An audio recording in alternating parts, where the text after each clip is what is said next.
Good afternoon, ladies and gentlemen. It's now 1 o'clock, so we're going to get underway.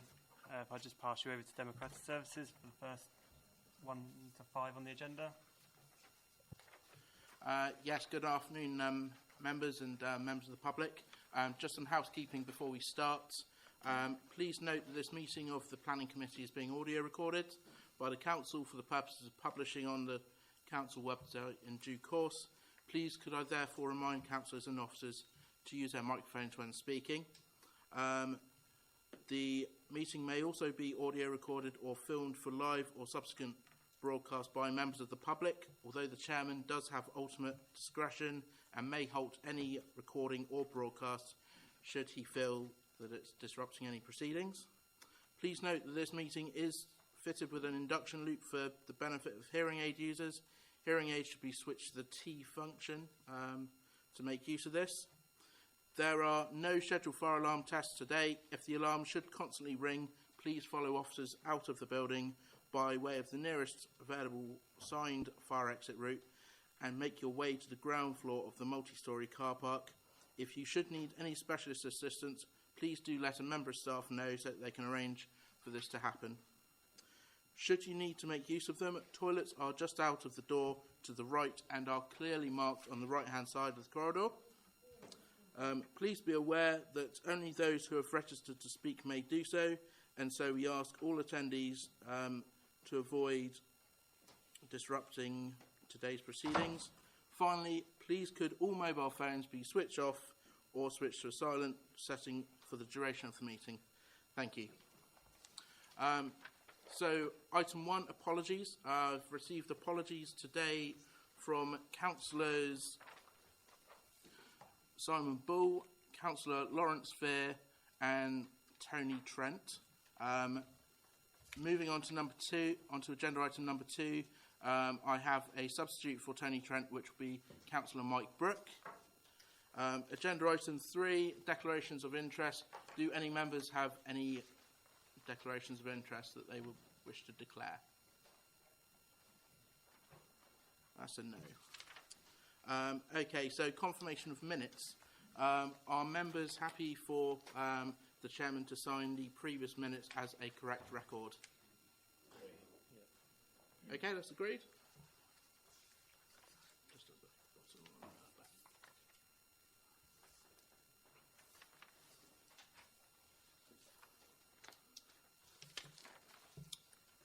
Okay, thank you.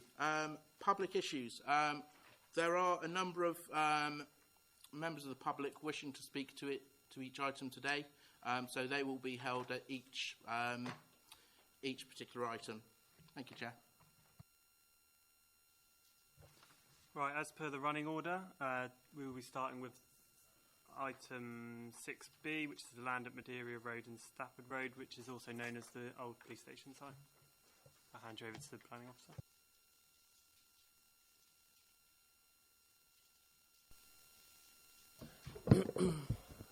Good afternoon, members and ladies and gentlemen. So first up today we're looking at land at Madeira Road and Stafford Road, which is currently the site of the former police station in Bournemouth and 2 law court buildings, the former county court building, which is Grade 2 listed, and the former magistrates court. Just as a brief presentation, run through some photographs so everyone can familiarise themselves with the location. Members have obviously had the report, and then I'll run through the slides and I'll talk you through it as we go. So just as a slightly wider context, so we're in pretty much the heart of Bournemouth. We're in the Lansdowne area. Most people will probably know the site. Some Madeira Road, Stafford Road frontages. Relatively close, we've got Bournemouth Pier down here. We've got the main Wessex Way Road here, Lansdowne area here, and the train station just off obviously to the north-east. Moving in, this is the site defined by the red line. I'll talk you through the individual buildings shortly. Old Christchurch Road here, Lansdowne roundabout here. Moving through to an aerial photograph of the site. Got the former police station here, the new police station over there. County court buildings and magistrate buildings there. The these buildings here are associated with the former police station. This is a view looking east. So we can see it's quite a wide frontage to Stafford Road. There we've got the Grade 2 listed building. This is a view looking south. Student accommodation block with a co-op on the ground floor. Madeira Road roundabout, former police station. Looking west. Again, Stafford Road, Madeira Road. Coming down to street level now, we're standing on the the Madeira Road roundabout at the bottom of Oxford Road.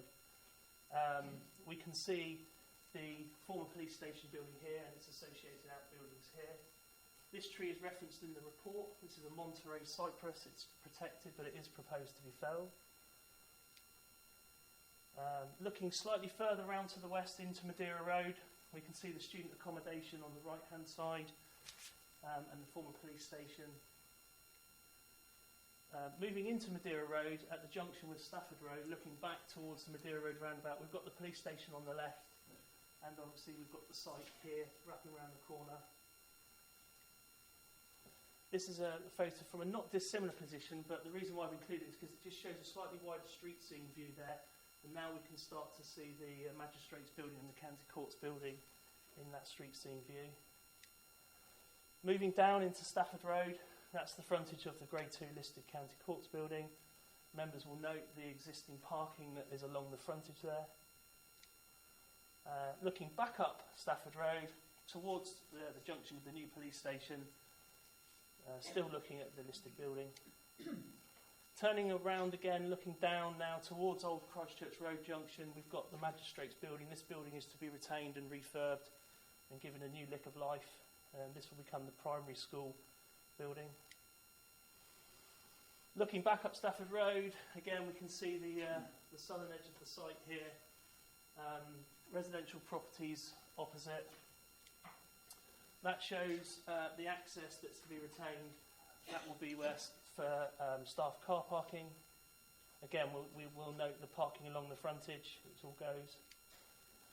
A couple of aerial photographs of the inner part of the site, because appreciate it's not necessarily, some people may not have seen that inner part, but this is the back of the Magistrates Court building. That's the listed building. There's some demolition works around here. I've got a plan I'll show you in a minute. That deck is retained. It's a car park, and it's retained and adapted for use by the primary school for outdoor spaces, play spaces. And that's just another photograph looking at the back of the old police station. There's that protected tree that I referenced earlier. Lansdowne Road there. Moving on through to the plans, everything in red in there is demolition. So that's demolition of the former police station and its associated outbuildings. There's some removal of some unsympathetic later additions to the listed building. And these red works down here are generally internal reconfiguration works within the Magistrates building. Moving through to the proposed layout, so there's essentially three elements to this scheme. We've got the primary school element, which goes into the former Magistrates building. We've got the secondary school element, which is a new build. And then we've got the sixth form and faculties department, which will occupy the listed building.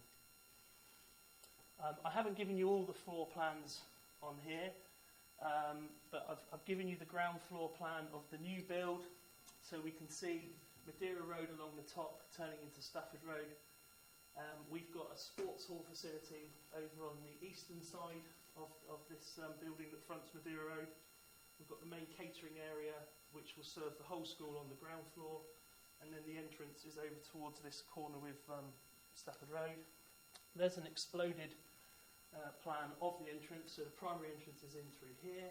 There are other entrances here, but these are controlled, and there's a third one further along Madeira Road, which I'll show you in a moment.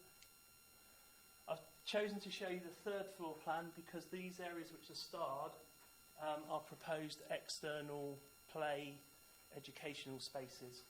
This one is towards the corner with Stafford Road and Madeira Road, so this is an informal play deck. This one is more formal, so for PE lessons and things like that, but they are at third floor level. Moving on through to the elevations. Here we've got the main elevation to Madeira Road. We can see that the building is 5 stories in height. This is the roundabout end with Lansdowne Road there, and as we travel to the right we go towards the corner of Stafford Road where the building steps down.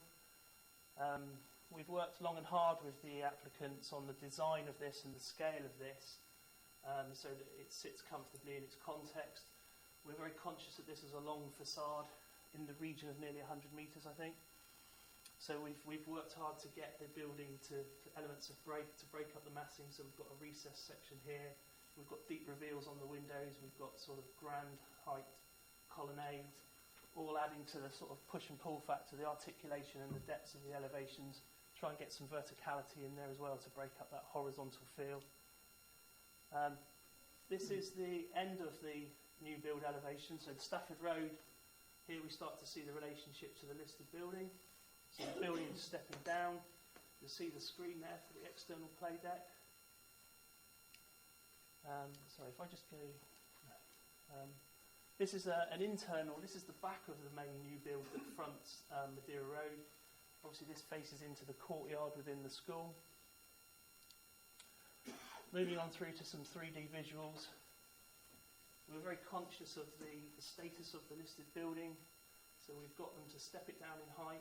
That footprint is also stepped back on a similar line to the Magistrates' Court. This allows the sort of celebrated building to stand proud in the street scene. We've used colour on the elevations of the new build and introduced it on the Magistrates to try and knit them together, so to create that kind of family feeling between the buildings. This taller element is obviously set further back, again to respect the setting of the listed building. The number of unsympathetic sort of link additions that linked the police station through to the courts buildings have been removed, so this building is now on this sort of elevation cleaner and crisper and standing more alone. This is an elevation of the front of the Magistrate, so sort of moving down Stafford Road, which would be the primary school element. We can see that the parking that was in the photographs is now all gone along the frontage. So we've got a better landscape scheme, new landscaping coming in through there. Looking back up Stafford Road, that's at the end of the new build element on the corner of Stafford Road. You can see that we've got some sort of architectural flair in there with the sort of angled, deep reveals for the windows there. Coming all the way back round to the Madeira Road roundabout, there's an entrance there for the sports hall. And again, this building, we've tried to get a sort of an architectural feature in there, because obviously as you travel along Oxford Road, there's a terminating view. And finally, we've got the Madeira Road elevation, new planting to compensate for the loss of the protected tree, to create that sort of avenue of trees feel, not dissimilar to what we see on the Watkin Jones development on the Premier Inn on the other side of the Lansdowne, trying to introduce more greenery there. Building stepping down. That's pretty much it for now. Okay, thank you very much for that.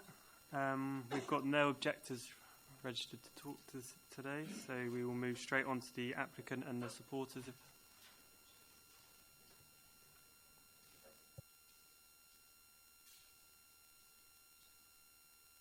Yep, the applicants want to come up to...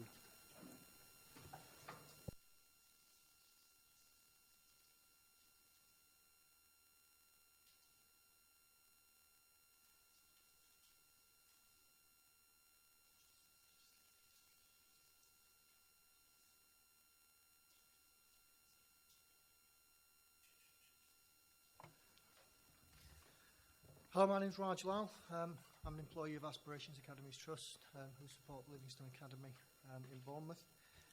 Just to give you a bit of background of Aspirations Academies, we currently serve 9,000 young people in 15 schools across 3 distinct regions, South Central, Banbury District, which is West London and the South Coast. This makes us a significantly sized multi-academy trust. The vast majority of multi-academies have 4 schools or less. As such, we have economies of scale. That means schools can spend more of their budgets on teaching and learning and worry less about back office functions. Aspirations, we have a budget in the region of £60 million and a central team to support. We believe that Bournemouth has a tremendous need for a new school that will become critical within a very short term period. The town centre location of the new school is not served by any other school with places available. The school's curriculum will be tested in other aspirations academies before it is introduced to Livingston Academy. It has already been in development for 2 years, and the premise of the curriculum is that it prepares young people for the world of work by focusing and developing on knowledge in young people, their capacity to apply that knowledge in a variety of increasingly complex contexts, future skills necessary for the world of work into which they will transition to at the end of their education. Aspirations have carefully designed the future skills necessary for the rapidly changing workspace and have built the curriculum to develop those skills to a high level of competence. Thus, young people will graduate from Livingston Academy much better prepared to thrive in their future jobs and careers. According to the best think tanks, 65% of young people entering education today will work in jobs that yet don't exist.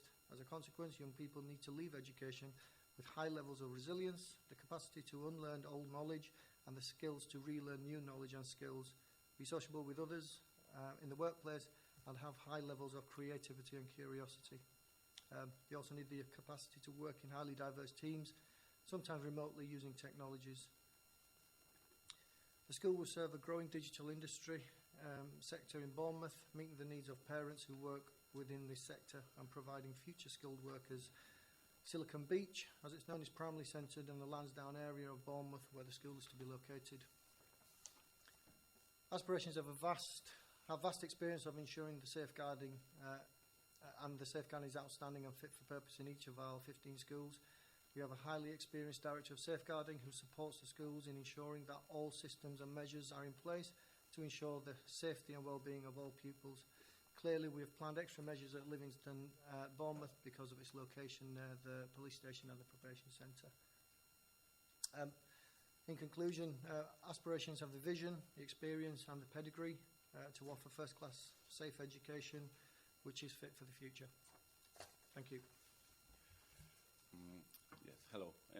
I'm the project architect. I'm going to talk about this project in terms of from an architectural point of view. First of all, Simon, if you please go to page 5, because this was all related to what Raj was saying. But so in page 5, next one, please. Yes, this one here. Just want to reiterate the fact that this is very much as a central site with, so all the blue squares and red squares and circles shows the different schools around the site. So we can see that there's a lack of other school premises in the immediate area. So this is, we believe, this is a very sustainable way of placing a school. We're putting a school in a mixed-use area. I know there's commercial, there's student accommodation, but there's also residents around the school. So next slide, please. So yeah, I mean, Simon explained very well everything about the buildings, and I'm not going to focus more in the project itself. But in terms of appraisals of the existing building, we did a comprehensive appraisals about how the existing building work and how the structure from an educational point of view, and also for a structural point of view, as I said. And we concluded that we have some buildings there. The police station has some architecture merits, but, however, the main structural spine would make very difficult to convert this structure in a more large spaces. And it's not only that, because also the facade, the small windows would make very difficult to or impossible to achieve today's standards for a school. So marked in red on that slide, you can see it's all the buildings that are to be demolished, and as Simon explained, magistrate court building is going to become the primary school.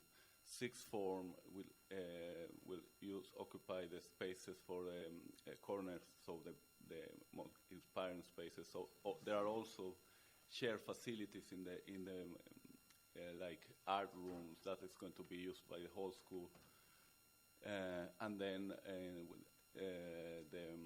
the main building, the new build, will occupy pretty much the space of the police station and the other demolished buildings. So next slide, please. So top right image, we manage the new building as a strong rectilinear mass placed right up.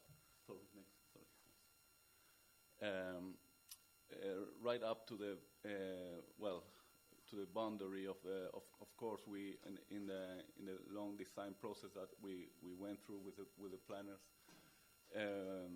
we try to get the balance right between making enough playground for the school, but also leaving enough external area or create these three boulevards of trees. So, but for us, it was very important to that the main building, we imagine that that building as a big mass that creates like almost like a protection from for the internal courtyard environment. So the top center image in yellow, we have the importance that we wanted to give to the corner score facade. So we align our facade of the new build with the magistrate court, and we try to establish a dialogue between the two facades with this vertical brisole, kind of trying to establish like a link between the two buildings, on which we create this background curtain from which the corner score facade will stand up. And the top left image is, well, as we say, it was very clear. The brief gave us was divided in three. It's an all-through school, so and looking at what's the best way of using the existing spaces and the new spaces.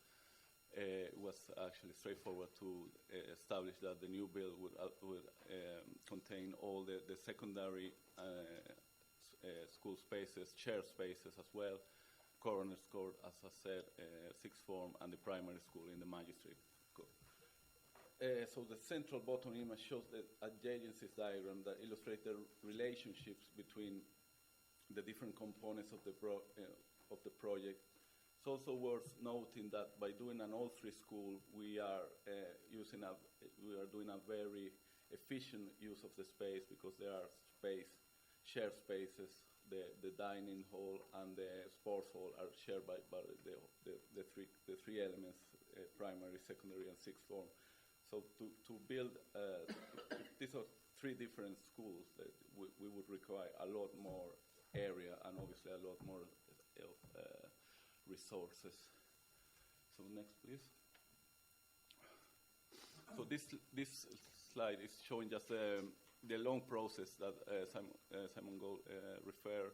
So we, on the top, you can see how that the feasibility project that we inherit, and it was more like an L-shaped building. So we suddenly thought that we need that the internal area was inadequate for a school. So that's why we insisted on a very linear building. So that was July 2017. Then a long process with the planners. So it was first started as a 6-story building. Then we dropped that 1 story just to create a better progression with the different scales that we're dealing on this site.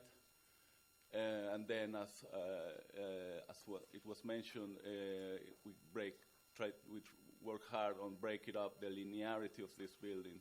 That try to create it is a protective linear building, but also from Madeira Road, it needs to have the added an attractive facade. So, next, please. So this is the site plan, and it shows how we have different access for pupils and vehicular access. So in blue, the blue arrows are all the pupil access. So this is, we believe this will mitigate the fact that we have with different entrances. Will mitigate the congestions on pickup and drop-off hours. So we have one entrance on the north, on the current. There's a vehicular entrance at the moment. So and then we have the main pupil entrance between the buildings. Also on this slide, you can see how on the bottom left that area with a semicircle that is at the moment that is a car park deck, and we're transforming that on a play area for pupils, and on how this courtyard is a mix of trees and play. So it would bring a lot of life to an area with at the moment is just a big car park. Next slide, please. So this is how the layout starts to. I'm not going to spend a lot of time on this, but on every single level. But just to show this is the lower level of the site, because the site slopes. So this is the access for the magistrate or primary school building now. In yellow, you can see that the photo shows the current status, and in yellow in the drawing, you can see that's LRC. For the school, it's going to be as well a shared facility. It's going to, on the first phase of the building, is going to be the dining for the school, while the main building is being built. But then it's going to turn into LRC that because it's very much independent as an access. One of the proposals is to open this to the community as well as an open cafe or a place also for the parents to have interaction with the school. So the bottom left right corner is the LRC. On the top is the LRC currently is cells. It's occupied by cells. So this building has also interesting features like the main staircase. And the lobby is the lobby area. We're just going to transform that into a more up-to-date design. So next, please. This one we are showing all these amazing spaces that the coroner's court has. All the 4 different courts, and also the courts of the magistrate court are interesting spaces as well. So all the courts are going to be transformed into art classrooms and also share spaces for the whole school, and the coroner is going to be basically the sixth form school, as I said. So next one, please.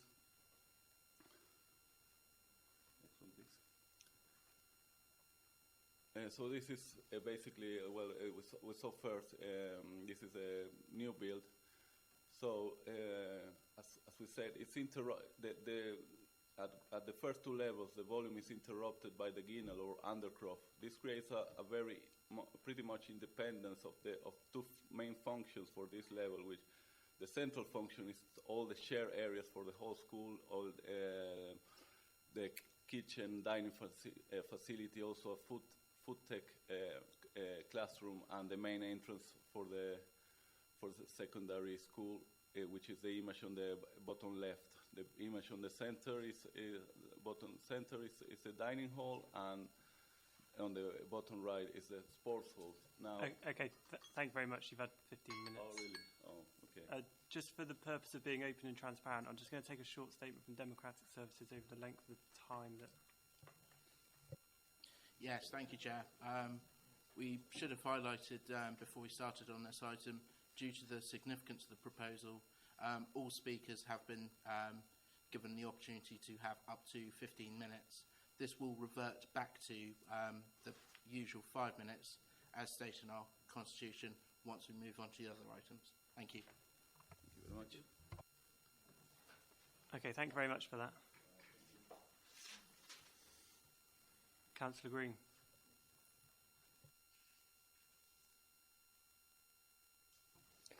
Thank you, Chairman, and thank you, Planning Board members, to give me the opportunity to speak. I'm in a really difficult situation on this one because having represented Central Ward for 8 years, I recognise the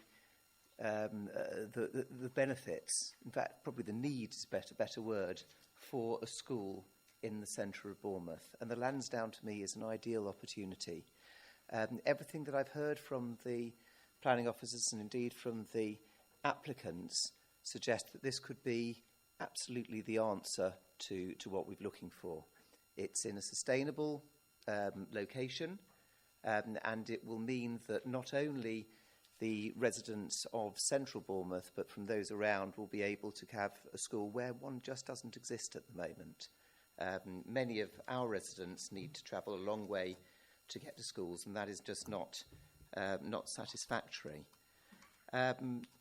However, I'm also concerned that the issues around the area are not just about the need for a school.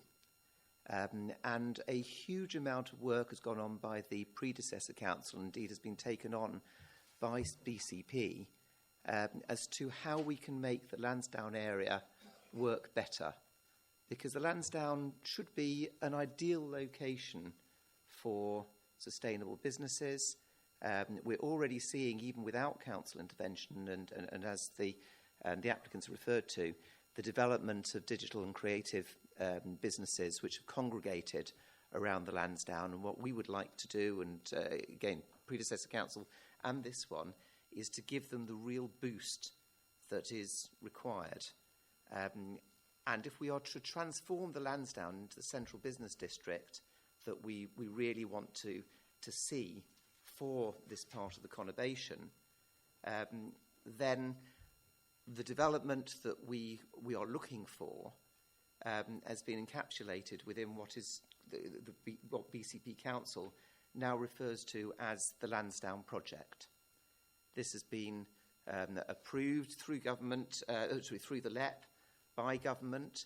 Funding has been granted for a substantial amount of that as well. And all of it comes down to the desire to make Holdenhurst Road work much better. And for the lower part of Holdenhurst Road, I'm pretty sure that everyone will know it well, from the station down to the Lansdowne roundabout to become effectively car-free. There is still debate, or certainly at the end of my term as Cabinet Member for Transport for Bournemouth, there was still debate about whether or not we'd be able to achieve that without having buses going up and down Holdenhurst Road and taking them on others instead, which would really allow that area to grow in the way that it could and become that central business district in a sustainable manner, or whether we would need to have buses going up and down Holdenhurst Road, potentially electric buses, but just to move all the private cars away from it.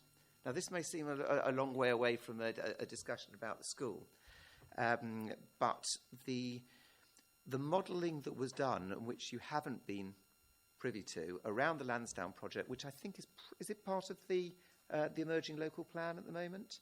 I'm not sure where it fits in planning concept, in planning policy, the Lansdowne project.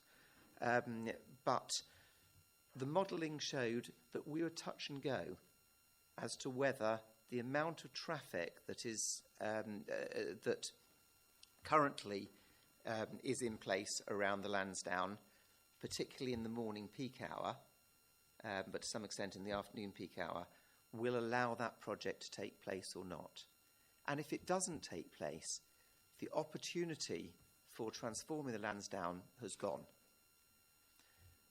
What concerns me about this is that even if the travel planning was correct, and I have to say I'm afraid I looked at disbelief at the idea that with a free school, where we are not looking at a local catchment area in particular, but people will be able to come in from wherever, that only 18% of students would be expected to arrive and depart by using non-sustainable methods. I would have liked to see that to be challenged a great deal more.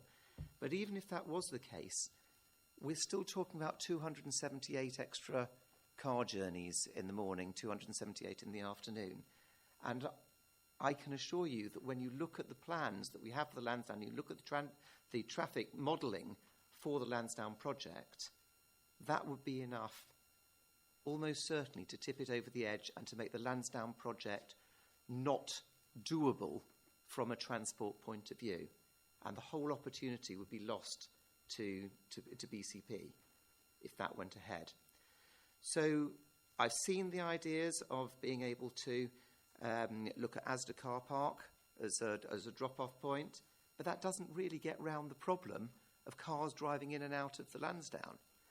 I've seen the idea that we should be able to allow students or parents and carers to be able to have a parking permit scheme. Again, it doesn't help. The rising bollards will not help. The problem is the amount of traffic that is coming in to the area, particularly in the morning. And if that throws the whole of the Holdenhurst Road project, the whole of the Lansdowne project, and everything that's gone into that out and makes it unviable, then we are, I'm afraid, losing more potentially for BCP than we are gaining by having the school there. So what I'm going to ask, if I may, Chairman, I would hate to see this thrown out without digging further into it and without finding an opportunity to find a way round. At the same time, I would hate to see it granted permission until that work has taken place. So I'm going to ask you, Planning Board, although it has already been deferred, to consider whether you're able to defer it again until you are satisfied that for this absolutely sustainable location, that a way can be found so that the school does not generate this number of car journeys. I cannot believe it's beyond the wit of the man or the Livingston Academy to be able to find a way. But if we let it go through as it is at the moment, the Lansdowne project, I'm afraid, will be dead. The reason I was talking about the emerging local plan is because I do understand that you have to look at the application which is before you today, but you can do so reflecting on all of the other planning policies that are in place. And I'm hoping that the local plan might be enough to look at this. There are, in any case, I think, enough items within your reports that come from the officers, both when looking at the planning balance and at the individuals, such as the transport and highway safety issues, such as the under-provision of car parking for staff, which I'm afraid actually I don't have too much of a problem with. I would like to see teachers arriving by sustainable methods in this sustainable location, and I'm sure that there are ways of doing that. But I think there are enough reasons to either turn it down or to ask for it to be deferred. The applicants may even be prepared to do so, to find a way that will allow this to take place, but with only minimal car journeys, because that would give us the real win-win of being able to have the school here, pretty much as it's described here, but also being able to go ahead with this project, which is of vital importance to the council and to this area of Bournemouth. So I'm very happy to leave it there, Mr. Chairman, and thank you very much for giving me the opportunity to speak on it. Thank you very much, Councillor. Does any member wish to open the debate? Thank you, Chairman. A couple of things. Can I just confirm to Councillor Green that this actually hasn't come before the Planning Board before, so therefore it has not actually been deferred at any stage whatsoever? We merely had a pre-app about it a year or two back. Do we have a transport officer with us? And if so, I would like you to come forward, please, and just explain some of the things that Councillor Green was saying in his statements about the travel plan and that, please. Thank you.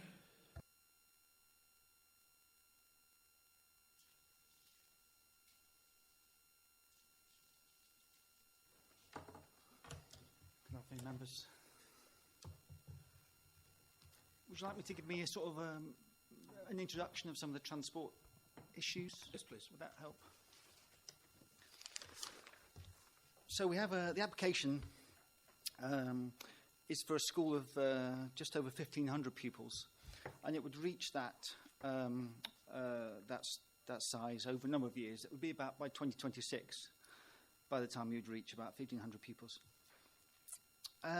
So we've worked with the applicant for a long time, actually. I think the applicant would agree over this, and they've engaged with us very well. And the issues are quite challenging. How do you deal with parents who want to take and carers who want to take their children to school by car?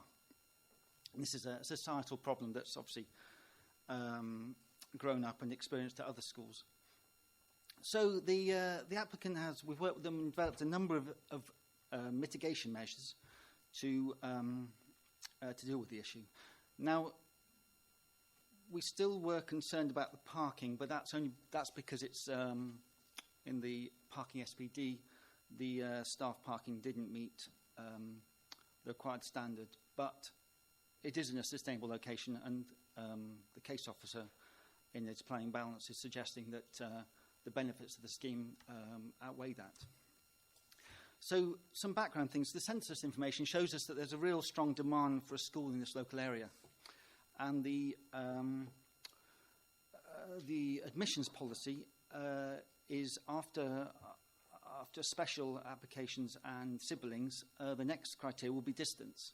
So because of the strong need, we do feel that the catchment areas will actually be quite relatively small. We won't be seeing once a school becomes established and hopefully successful, the catchment area will start to decrease in size, and it will serve the local population. And we believe that we can therefore expect, by the time that the school comes to its 1,500 population, that there's a lot that can be done. Sorry, sustainable travel will have a good chance. We were concerned about some of the cycle parking, but we feel that if that's monitored, then the applicant will be able to increase to meet demand. In terms of knowing how pupils are going to travel by car, the applicant took data from, for the primary school, took data from St Michael's School, which is a primary school in the centre of Bournemouth. And for the secondary school, the applicant took national data. And then we've worked with the applicant we've worked with them to develop a whole series of mitigation measures which will try and maximise walking, cycling and bus to school. And some of these things are, they may sound counterintuitive, but for instance, on the Madeira Road, we've accepted a reduction in car parking so that we get quite wide pavements, and we'll be able to have them as shared use, so up to sort of 5 metres in width. That will promote walking and cycling, and an environment where walking and cycling is encouraged, and as opposed to just having cars parked there and lots of car doors opening. So we're trying to exclude cars from the area around the school. The same with Stafford Road. The applicants worked hard and accepted a huge number of requests which we made to create wider pavements, cycle lanes, the rising bollard scheme, the drop-off and pick-up at Asda, which Asda has agreed to, and a walking bus to Asda, which is an accompanied walking bus for primary school pupils. Mentioning the car parking again, I forgot to mention that the applicant has been in discussion with the owner of one of the private car parks in the area, and they could purchase permits from the council for Madeira Road car park. So, although we had a objection on a policy basis, lack of parking, we have, if members are minded to approve the scheme, we've come up with the applicant has agreed to quite a massive set of Section 278 works. That's works that they would undertake as part of the application. The whole highway in this area, Madeira Road, all the way going down Madeira Road, 20-mile-an-hour scheme, going all the way down Stafford Road, one-way, cycle contraflow, the whole area to the east with this controlled by this bollard scheme to stop vehicles moving around the area, really to help reduce the ability for and the capacity for car drop-off, and promoting walking and cycling. And whereas we have agreed, the last point, we have agreed a scheme where we would let a certain number of on-street parking, we would sell a certain number of on-street parking permits for parents that were agreed through the school to park on-street and not have to buy a daily ticket or 2 tickets a day. They could buy a permit for that purpose. Any questions? Councillor Kelsey, if you want to come back. Thank you, Chairman. That's great for that information, and thank you for that. But what I would also like you to carry on with, if you would, is Councillor Green spoke about the Holdenhurst Road side of it. Now, if we're going to be closing Holdenhurst Road from approximately where York Road comes out onto it, leading up to this end of the Lansdowne, that means no traffic's going to be able to come down. They're great for anyone being dropped off at Asda. Don't personally think that Asda is a great place for a drop-off, because that means kids have got to come under what is notoriously probably the worst place in the whole of the conurbation now, the bull ring underneath. Not great for young kids to be walked through early morning, late evening. But how will that affect the flow of traffic and the possibility of that development not going ahead? Okay, so the Councillor Green mentioned the 278 vehicles in the morning and the afternoon. That's the sort of 18% mode travel by car. We're actually, through the travel plan, we have, we're setting a target that for the secondary school, they only have 10% by car. And that's the target we're making them work towards. With the Lansdowne scheme, the actual traffic volumes aren't going to cause, and even with the closure of Holdenhurst Road, even if we do have 278 vehicles, that's not just 1 hour, that's over a longer period because of the staggered starting time and the staggered finishing times. That's not going to cause, those vehicles aren't going to be causing a capacity issue. I mean, the issue I think with the Lansdowne is, of course, there's proposals for further development, further employment, and there's been quite a lot of student development in the Lansdowne. So I don't believe that the additional traffic for the school would actually cause serious congestion problems around the network. What we were more concerned with is actually around the school where where cars will be dropping off and picking up. That's our concern. In terms of network capacity, I don't believe that the school tips the proposed school tips the network over the edge in terms of its capacity. There's other members that are waiting. Just following on from the same questions, really. If Councillor Bartlett's next to speak, if he doesn't mind.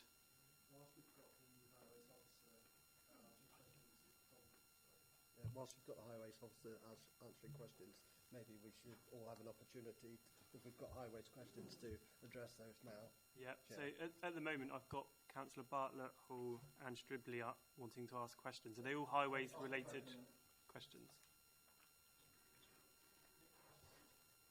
This is a highways question. Yeah, you've said that you don't think that the school in itself will tip the balance in terms of the congestion in that area. What data have you got to support that? Because it is really difficult getting in and out of town. Notwithstanding the Holdenhurst Road development, it's bad enough as it is. So how can you substantiate your statement that this will not tip it over the edge? It's already over the edge, some would argue. So perhaps you could just tell me why you've got that view. Okay, well, the Lansdowne scheme itself includes sort of highway capacity reduction. It would reduce the capacity in itself. The scheme in itself reduces highway capacity, I believe, because of closing roads changing the layout of junctions for the benefit of public realm and walking and cycling for good reasons. But that's why I suspect the traffic modelling has been difficult, because when you have existing traffic and then you transpose that onto the Lansdowne scheme, which has some, as I believe, some capacity reduction, that in itself causes a problem without the school. And I think I would say that's more of an issue, and how to deal with buses, for instance, as Councillor Green mentioned, as opposed to the school, because the numbers of traffic, the applicant has done quite a bit of traffic modelling on the junctions, and it showed no serious delay issues. I think there may have been a tiny bit of extra delay on one of the arms, possibly Oxford Road of Madeira Road roundabout, but not significant extra delay. These number of vehicles are spread over quite a. They're not all arriving at the same time. There's the staggered start time for the secondary school, the sixth form, and the primary school, and so those 278 vehicles, if they come to fruition, we're trying to push that number down, but I don't believe that's going to cause network problems, because the scale of that is I don't think that's significant against the whole network around the school. Okay, Chair. Just to follow on, the other issue that you raised was that whilst you're not overly concerned about the overall impact in the traffic flows, you are concerned, your main concern laid around the school itself, the drop-off. Now, one thing we didn't hear about in the presentation was where all the drop-off points were, and actually how that will work. There's been no description of it in the presentations. Presumably that's a matter for highways to assess where the drop-off points will be, what problems you envisage there, how many, where are people going to drop the children off, etc., because they will be doing it in the hundreds, no doubt. The applicant undertook surveys on-street and off-street, on-street parking and off-street car parks. We felt that parents are more likely to use on-street parking as their preference. So the applicant undertook surveys on the whole of Madeira Road, Christchurch Road, Lansdowne Road, and some of the roads to the east of the site. And they undertook surveys in the morning peak period and the afternoon. And it was found that in the morning peak period, there's quite a lot of on-street parking capacity. And the dwell time for the dropping off, how long the cars will be parked, is quite short in the morning, because some parents would drop off and go straight away, and some would park for 20 minutes and go into the school, for instance. Now, the morning peak period, there's no capacity issue at all. That could be accommodated. The afternoon peak is there's a little bit less parking capacity. So the on-street parking is more occupied because of other businesses in the area and other trips. So that's why we pushed to include in a condition that we would condition that the applicant uses Asda car park they currently have got agreement with Asda, but runs a walking bus. At the moment, that's proposed to be Asda, but if for some reason that site wasn't available, another car park, and the school will be responsible for walking children to and from that car park. Particularly the issue was in the PM peak, so walking them from supervised walking primary school pupils to Asda car park, and the parents being at that point. So that created quite a bit of extra capacity. The applicant also promoted, and we're going to we propose a condition for this as well, for breakfast and after school clubs. And that also has quite a good effect at the breakfast club pushes the morning trips a bit earlier, and the after school clubs push the trips a bit later. So then that gives you more capacity in that if those children are going to be collected by car, by the time that after-school club is finished, then there's more capacity on the street because the other parents will have left. So those measures together, particularly, and said the afternoon was more of a problem, the after-school club, and we propose a condition to condition the number of pupils that will include, and that it runs every day, every school day, and that they run a walking bus every day that school's open from a few years after opening. Those measures together create sufficient capacity for the afternoon pickup. Oh, by the way, the afternoon pickup is slightly longer because the wait time, the dwell time is slightly longer. So you actually need more spaces for the number of parents. But we felt that those measures combined provided enough capacity that we were satisfied that it could be, the challenge could be managed and could be accommodated. Councillor Hall. Thank you, Chairman. Well, I'm very concerned about parking, especially even with staff. If you have 1,500 pupils, I've got a school near me, and with that number, and they've got 116 cars used by staff, which is a lot of cars, plus the fact that if it's primary, in inclement weather, you get far more parents bringing children backwards and forwards. So the 18% that Councillor Green mentioned, I think the 278 would be more than that in inclement weather for the primary school. And that does worry me that, it's a congested area already. And when we did a recent BCP tour, we were taken to the grandstand, and the main theme they were told was to get traffic reduction in that area. And I can't see how you get any traffic reduction when you've got this scheme. But thank you. Would you like me to respond to those points? So the staff, there's 115 full-time staff and there are 19 parking spaces. So yes, it's on the low side, but there are public car parks in the area which I mentioned. I think that the applicant's been in negotiations with the school. There could also be purchase of permits from the council's car parks, but also the site was within walking distance of the railway station. There's a dense bus network, and we hope that some of the staff would come from within a walking distance as well. Councillor Stribley.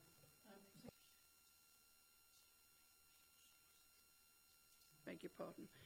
It's also my main issues on this. I think the project of having a school in that location would be absolutely brilliant. Don't have any problem with the building or the street scene of it. Slight concern from the secondary point of school that there is no playing field facility or outside space. I went to a primary school where we just had a tarmac quadrangle and could live with that, and it can be dealt with exercise and so on. But I think for the older pupils, it's absolutely essential that there is some facility, so I would want to know what agreement, in effect, the school has for that. It isn't proposed that there'll be 115 staff. There are 115 full-time equivalents. So you could have anything from 140 to 160 staff. And when staff perhaps are doing a changeover at 11 or 12 o'clock doing different hours, one member has to come in at least 15 minutes before their start time, and the other one won't be leaving till 15 minutes after their end time. So you will have a great deal of overlap with however many there are, and you've got 19 spaces. You're 100 short, and I think that is far too big a gap. I don't know if there's any possibility of some undercroft parking within the centre of the site, but I think that does need to be looked at, because you'll have a few privileged staff parking on the site, and the rest will probably be very disaffected if they've personally got to pay for all-day parking somewhere in the centre of Bournemouth, which, as we all know, isn't cheap. The other thing I have a problem with is the cycling, because yes, the more people we can get to cycle there, the better. And with the sixth form, hopefully a lot of the sixth formers might well cycle. but that's also proposed to be 100 cycle places short. 216 are shown, a shortfall of 117 spaces. So you're 99 short, or 101, whichever way around it is 99. That again is far too big a gap. And when you have inclement weather, you'll get a change. We recently had an academy built in my ward where there wasn't a problem of space. We were told the staff car parking and the drop-off for parents was more than adequate. By the time the school reached its capacity, of course, it's nowhere near adequate, and we're already getting demands for change. But according to the council's criteria, that was absolutely adequate, and there was no room for moving. Everywhere you've got a sixth form, you have a huge number of young people got their first car and are going to school or college with their first car. You've only got to look at any of our grammar schools or local colleges, or Caulfield School in the north of the borough, and you have a vast car park packed every day, and virtually every sixth former has gone there. I've got a car and I'm going to take myself there. So I have real concerns about the capacity, and knowing the area reasonably well, I mean, it looks beautifully spacious there. You get 200 or 300 parents turning up to pick their little darlings up from school at a time. A lot of parents actually get there half an hour early to make sure they've got a parking space. And there are endless mums sitting there parking, you know, doing their emails or chatting to their friends. And it's nothing like the figures that we have here. So my real concerns are the drop-off and delivery of children to school and helping them to leave safely as well. And personally, I can't see the current plans being close enough to that to be, but I think that the concept of the school there is absolutely brilliant, and I'd love to see it, and I think it would be a huge benefit. But I think somehow or other we have to mitigate the inevitable effects of delivering 1,500 young people to that school from probably the age of 4 or 5. Starting primary, there might be a pre-entry class up to 17, 18-year-olds, 1,500.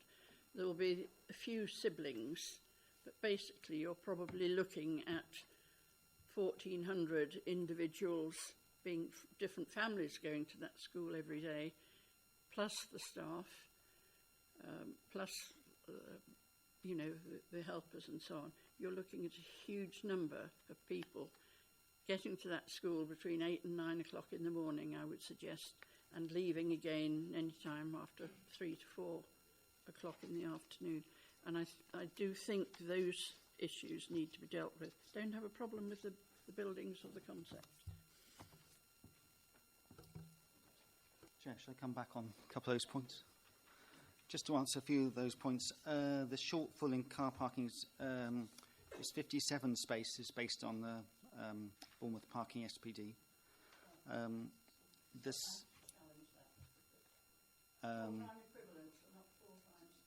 Okay, that's 50 short for the 57 parking spaces is based on full-time equivalents.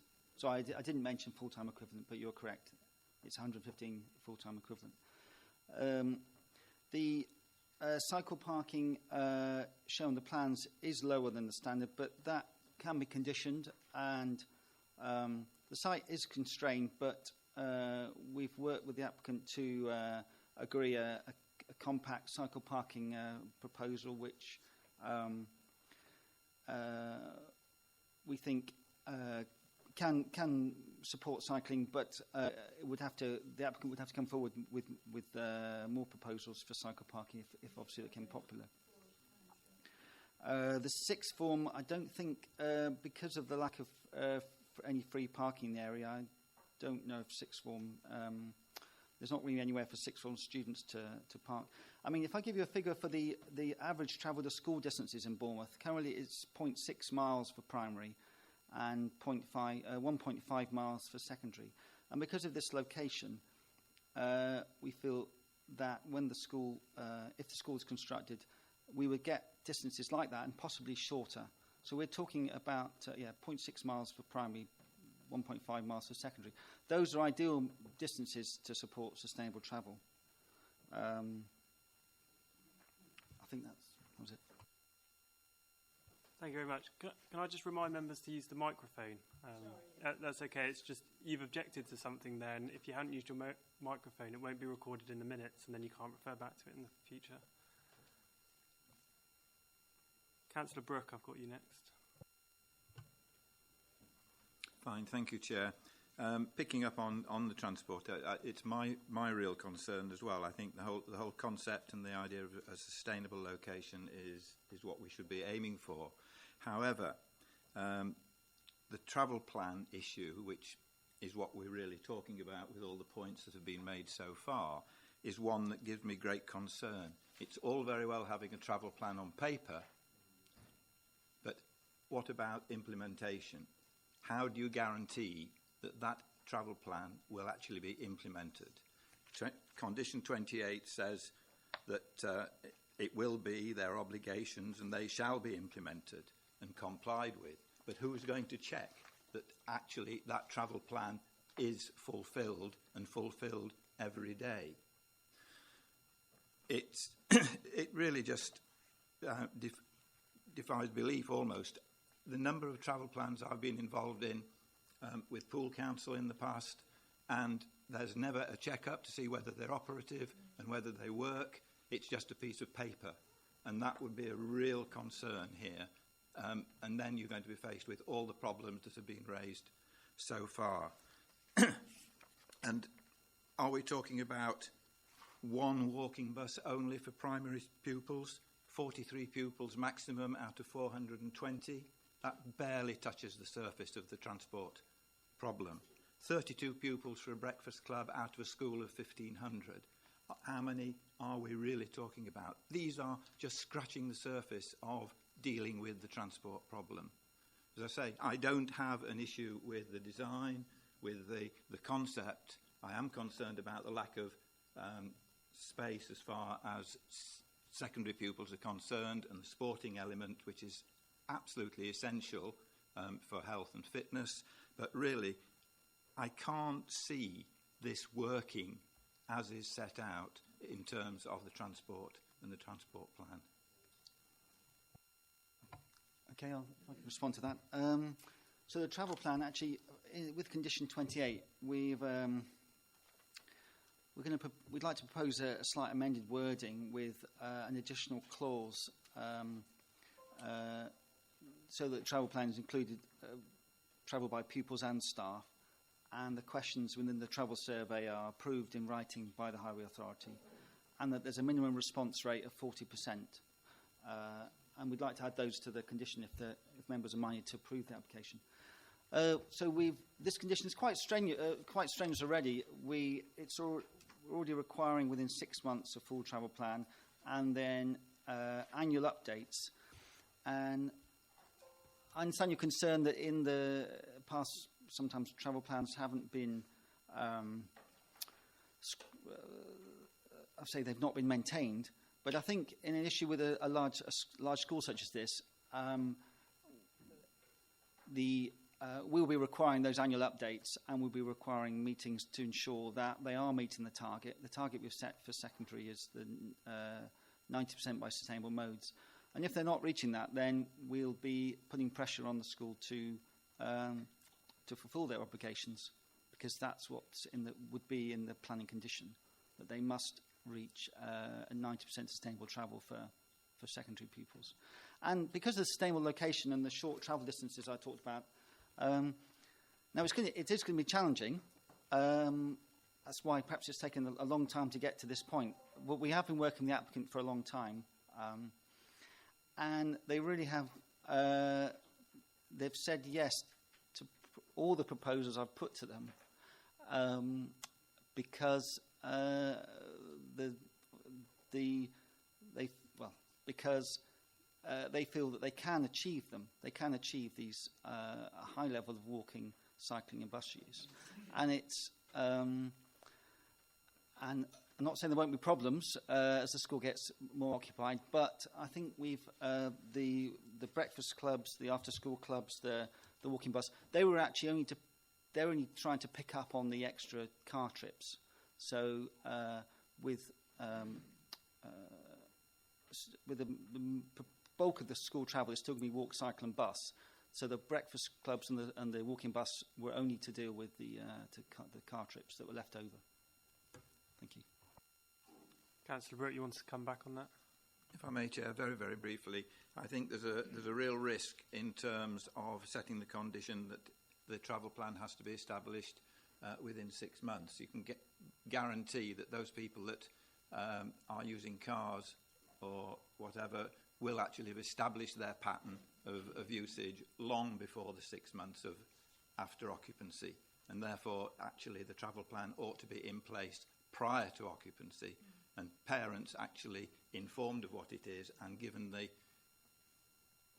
the message that it is a really tight plan that has to be adhered to. My experience, again, as a governor of a school and trying to introduce travel plans and get people out of their cars, you can't control parents, with all due respect.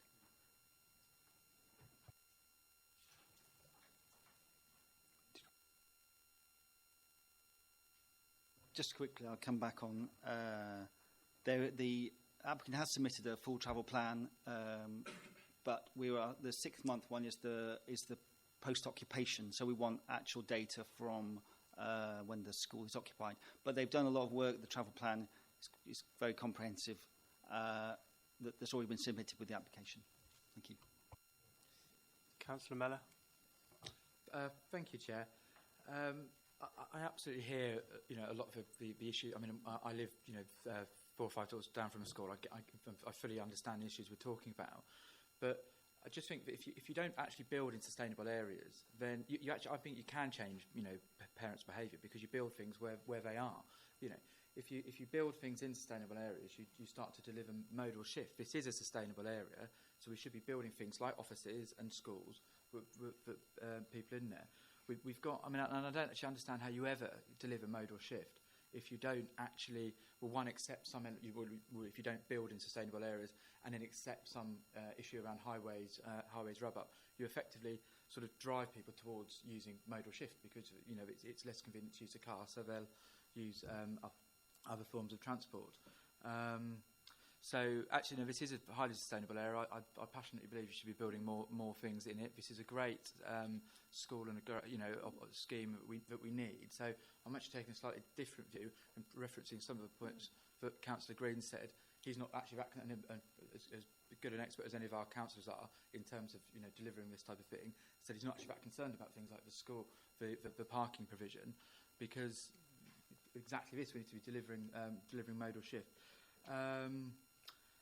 I think also, I absolutely take the point around the 0.6 per mile and 1.5 miles. You've got people who are living here now. We think this school is going to be filled up with largely local people. Those kids have been driven around the conurbation at the moment because they're having to go to schools further away because they need a school here.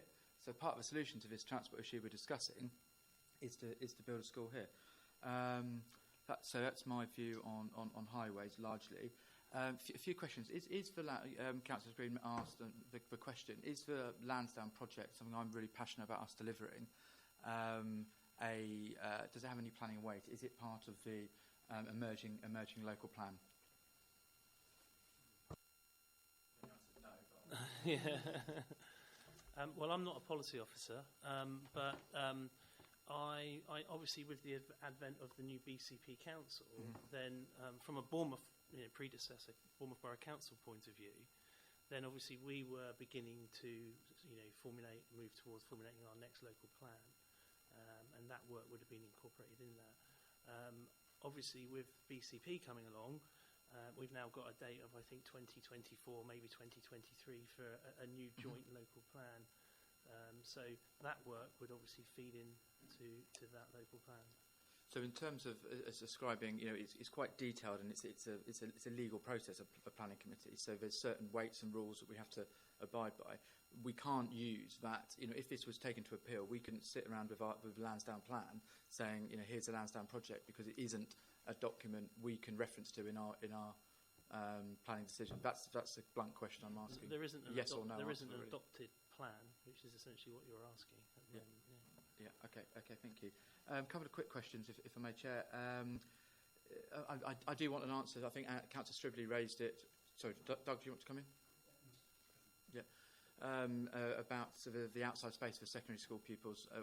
Councillor Stribley's asked that. I think that's. I'm surprised to see a secondary school without any outside space. Have I got that wrong? Could somebody educate me on that, please?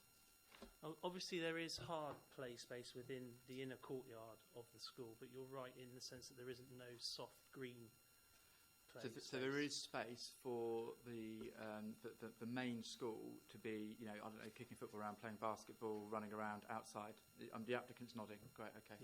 Yeah. I'll take that. I mean, just to come back on that point a bit further, Councillor. Obviously, in my presentation, I talked about those two raised muggers. But there is at ground floor level.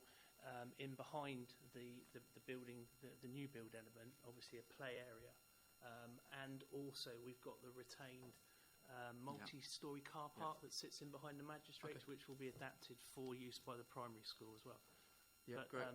In terms of soft play, i.e. green field space, then they would have to go off-site. Yeah, and I understand that, and obviously aspirationally we'd like all our kids to be running around in fields at playtimes. But as long as there is space to be active, I think if you're going to build in city centre areas, you're going to have to accept that. Last question, probably a daft one. The officer said there's I think massive mitigations and conditions already applied to this. Which I agree with. But if there is an under provision of parking space, can we put a condition in that they have to then go and purchase permits from a car park to catch up that space? Can that be a condition of a planning application? Not enforceable.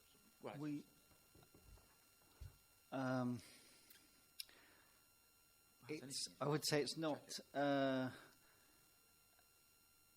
I wouldn't say it's normally good practice to condition the purchase of car parking, only because how would you monitor that infinitum? I mean, if we put conditions saying the school must purchase a certain number of permits at a council or other car park for the rest of the duration of the monitor it the same way you monitor is there a walking bus? You check it.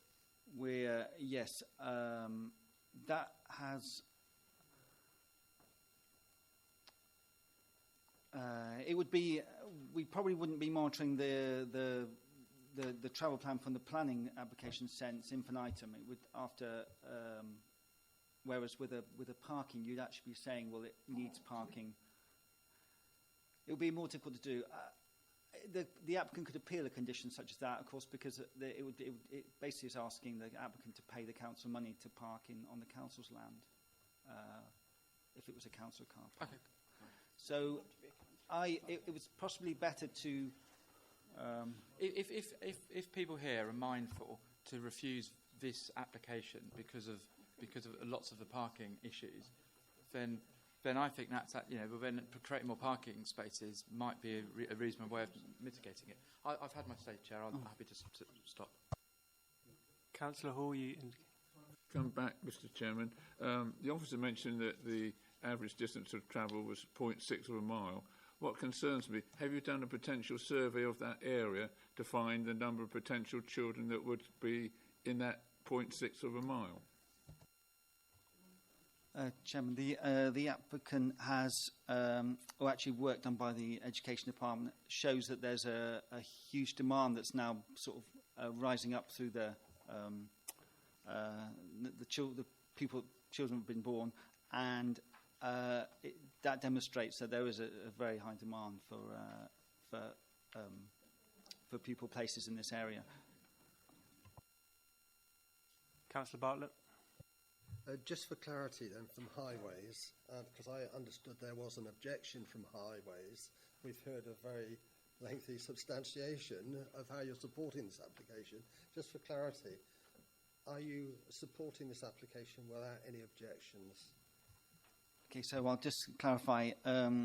there's a highway objection, and that is based on the fact that the car parking doesn't meet the parking SPD, Bournemouth parking SPD.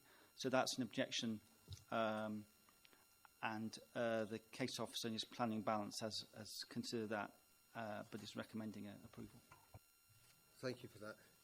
I've got a couple of other questions outside of the highways issues, if you mind, Chair. Did we not debate outside of the highways issues as a separately afterwards? Or? It's just that we've had some other broader questions already been asked, so I thought the debate had already sort of expanded into that. Okay, well, we've already expanded into it. If you want to go ahead with the questions, then. Okay, this might seem a bit of an odd one, but we've got 2 outside playing areas. I think it's 2, elevated. Has anybody? There was a brief note in here about the noise, but if you live next to a school, you know how noisy it is, and so I'm just wondering what the effect on residents, in particular, are the noise levels that you can expect from the playing areas, because it is significant.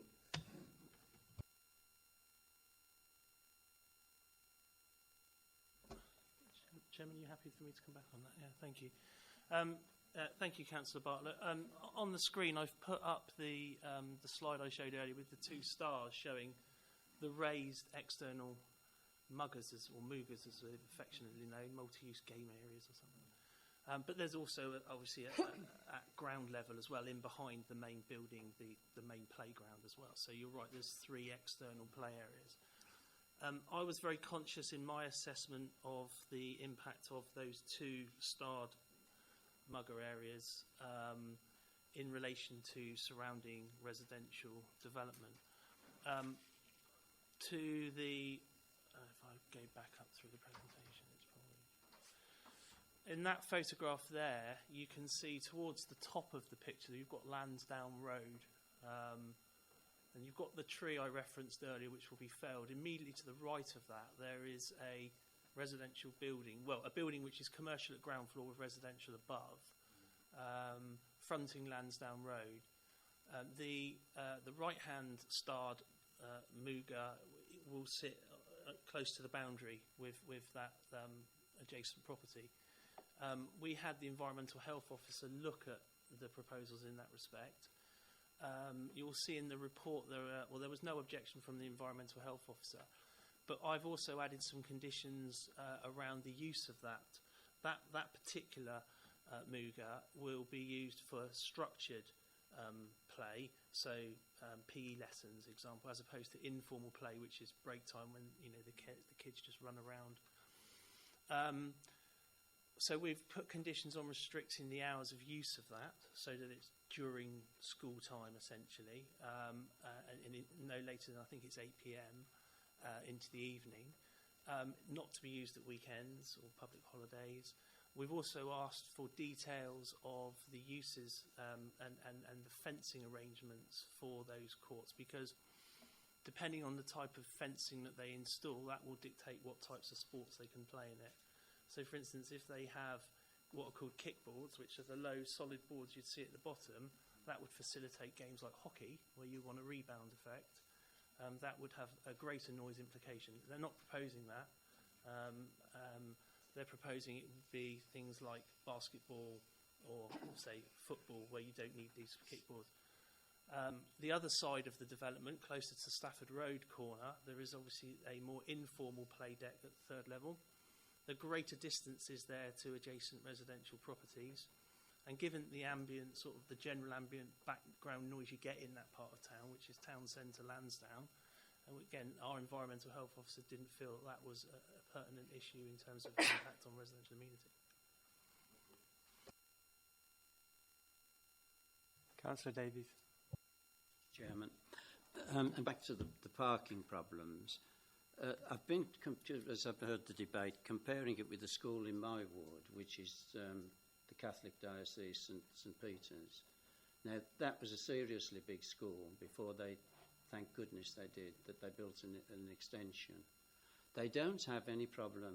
The one thing, convoys of double-decker buses bring those children in. And remember, those children are travelling not 1.6 mile, they're travelling perhaps 5 or 6 mile. They're coming from right across the conurbation. They don't have that problem. there's no massive amounts of parents dropping them off. And I wonder whether a conversation should be had. I hear what Councillor Brooks said about being a governor of a school, with possibly the school there, to how on earth they do control it, because it's certainly controlled.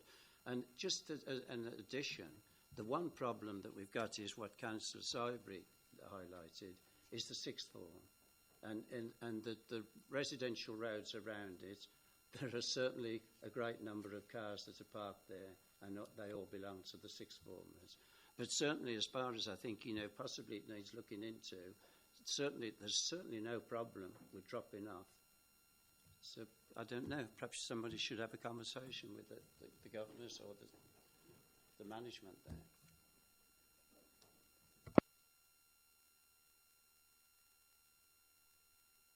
Councillor Kelsey. Thanks, Jim.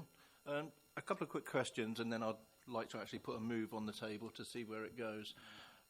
With regards to the two play areas and the sports hall, how do the children from the different levels of the schools get to them? Do they have to walk across the inside area, or are they walking around the outside, or is there a through path through the school for them to get there? My reasons for asking that is, if they're having to walk, for example, from the primary school, which is at the bottom, all the way round, they're going to be out on the pavements, which you stated earlier would be a mixed shared space pavement, or can they actually walk through the school in a safe manner? Thank you, Councillor Kelsey. The children, it was mentioned earlier, I think, in the applicant's deputation, that the secondary school new build element that would front Madeira Road would house the catering for the whole school. So there will be a requirement for pupils from the primary school element towards the southern end of the site to move across towards the northern end of the site for things such as lunchtime. But that can take place completely within the confines of the school. They don't need to go out onto the public realm to do that. Thank you for that, Mr. Gould. Chairman, I've been listening to the debate. I think there's no doubt that there is a school needed. We all know that. We need schools. We certainly need one. I mean, I only live 5 minutes walk from where this is proposed, so I do know with the amount of building that's going on within the town centre and the other local sort of areas nearby, we are going to have an influx of kids that want to go to school. And I don't think anyone on the board is denying that, and I think we're all happy. I'm certainly happy with the loss of the so-called heritage building that is the police station. I mean, I certainly wouldn't send my child to that building. It's really bland, boring, and is not conducive to a good education in an old-fashioned building like that. I think what I'm seeing coming through on this board is the concerns about the travel and the parking.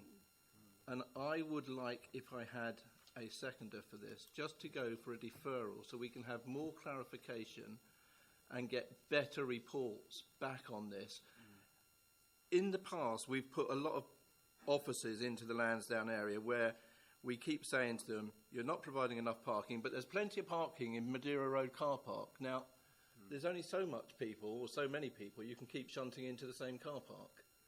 And I'm just wondering whether that would be a feasible idea, just to defer it, to get a bit more clarification on those points, because I don't think any of us want to refuse this application at this moment in time. Chairman, can I perhaps invite the Council to reconsider the wording of that so that it's not a deferral but an adjournment of the consideration of the application that would enable the committee at a later date to, as it were, pick up where it left off to deal with those particular issues. Chairman, also before that goes to the vote, I think it would be useful if the officers could come back in briefly just to address and give some guidance to the committee on the two key issues of the provision of education and or the benefits of the education and the disbenefits of the highway issues that we've heard about, and perhaps reiterate some of the guidance that there is on how much weight you should attach to those particular issues in weighing them in the balance and coming to your judgment. In fact, perhaps bring the case officer in on that. Thank you. I was hoping to get the opportunity to speak to members just because obviously in my presentation I was conscious that this is a large scheme, so I was trying to do more fact-finding for you in terms of identifying the site and showing you the plans. But I just wanted a small opportunity for members to sort of hear the thought process that I've been through as the case officer. Obviously, there's been a lot of discussion around the highway issues, and you're absolutely right. The highway issues are key in the consideration of this application. There are a number of other considerations that have obviously been in my area as the case officer in this, and you've heard some of them alluded to as well, relating to the loss of the police station, which is considered to be a non-designated heritage asset. We've got the loss of a TPO tree. We've heard about the highway impacts, and I'm getting the general feel from members that there isn't too much concern around the scale of the development in terms of heights and bulk and massing. And we've had some comments on relationship to neighbouring properties. I think, as Mr Evans referred to, the nub of this, from an officer's point of view, comes back to policy and the NPPF in particular. And I would refer members particularly to the plan and balance section in the report, which starts at paragraph 78, where I've tried to set out, where if you were looking at it as a set of scales, where there might be some harm stemming from the scheme, the loss of the police station, the loss of a protected tree, the acknowledged lack of staff car parking, cycle parking, but then using the NPPF to see how that balances out on the other side, where there is a significant public benefit stemming from this application, which is a much-needed 1,500 pupil school. And I would refer members in particular to paragraph 94 of the NPPF, where, or a summary of that in paragraph 81 of my case officer report, where it says it's important that a sufficient choice of school places is available to meet the needs of the existing and new communities, and states that local planning authorities should give great weight, and that's not my emphasis, that's the NPPF emphasis. So central government are clearly giving great weight to the need to provide school places. And from me as the case officer, that's how I've balanced this out. Isn't it? Yes, it's acknowledged that in an ideal world we wouldn't lose the tree. Maybe the police station could have been retained, and we would have had more on-site staff car parking. But given the sort of town centre sustainable location and that emphasis on great weight, that's how I've come down in terms of a recommendation of grant. And I would just sort of urge members to be mindful of that emphasis that the NPPF is putting on the need for school places. We've heard a lot of discussion around the highway issues. I think it's important that members, the idea is that the package of measures, the mitigation measures that have been secured by our highway officers is, if we're blunt, to try and dissuade people from using the car. And we are talking about a limited number, percentage-wise, in terms of the total school capacity. So I think I'd urge members again not to look at certain measures in isolation, such as the ASDA walk. It's that package together that has led the highway officers to not have an objection on highway safety grounds. Yeah. Thank you, Chair. Councillor Pardman. Thank you. I have concerns about this, quite in addition to any transport and parking, issues we haven't really looked at yet, or certainly questions that haven't been asked. And that is about the number of pupils in what is a fairly confined area. I suppose maybe I'm looking at it too much from the educational side rather than a planning side, but I accept this is an ideal location, sustainable, but to have 1,500 pupils on what is, as I say, a fairly confined site, the issue of outside space, sports area, but just area for break time, lunch time, for the pupils to socialise. I haven't really seen a plan that indicates exactly what space is available. There's been talk of the third floor sports areas, but how much space actually is available for 1,500 people to socialise in the break times?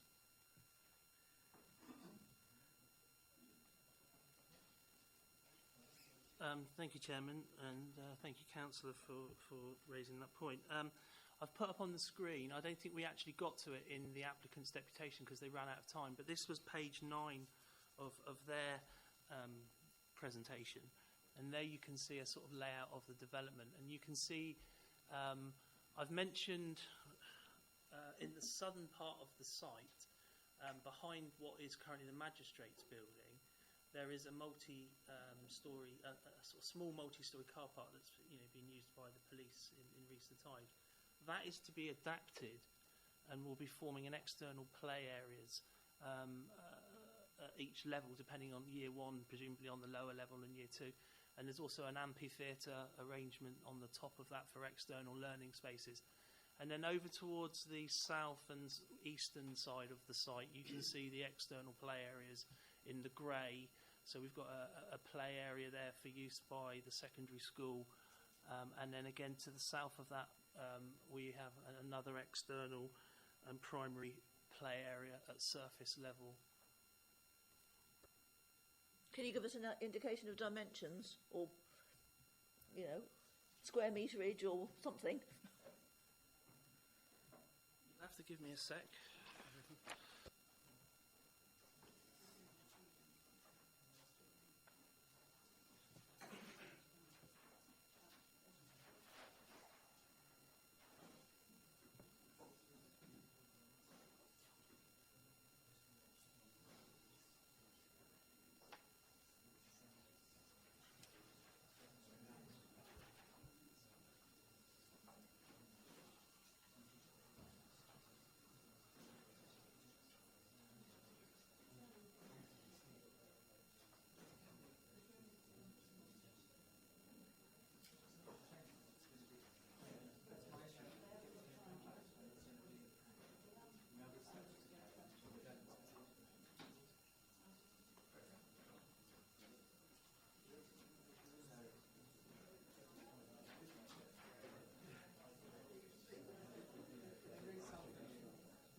Okay, thank you.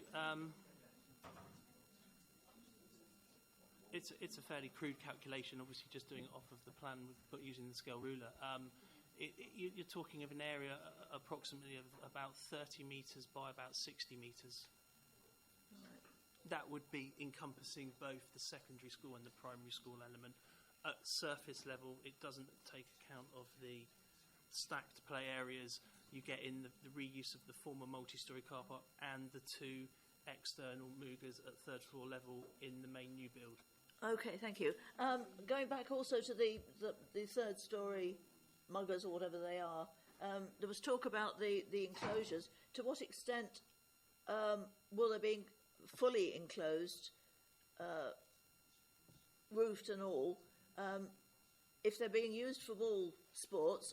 I've got a ground level mugger near my house in a play area, and even though it has high chain link fencing around it, balls still come over. Now, if balls are coming over from third floor level onto pedestrians below, that is not a very good situation. Thank you. In reference to the Mooger that would be used for structured PE games, I understand that one would have a covering on it. And Chairman, I'm looking at the applicant for a nod. It's a cage, so it would have so balls wouldn't be able to fly out. The other one, I think that one's open. Again, I'm looking. Social, it's not sports. But it's open roofed. Yeah. So the one on the corner of Stafford Road wouldn't have a roof, but that wouldn't be used for ball sports. That would be just used for playtime. Okay, and can you guarantee that the children will not have balls with them in playtime? Well, that would be a management issue for the school to make sure that it's adhered to. I mean, obviously, most school playgrounds, when they're being used for informal play, have teachers supervising. So I think it would be pretty apparent if there was a football flying around. Or even a tennis ball size ball could be nasty coming down from third floor level. The other question I've got is about the EC facilities, the cafeteria, whatever it's called. The capacity of that.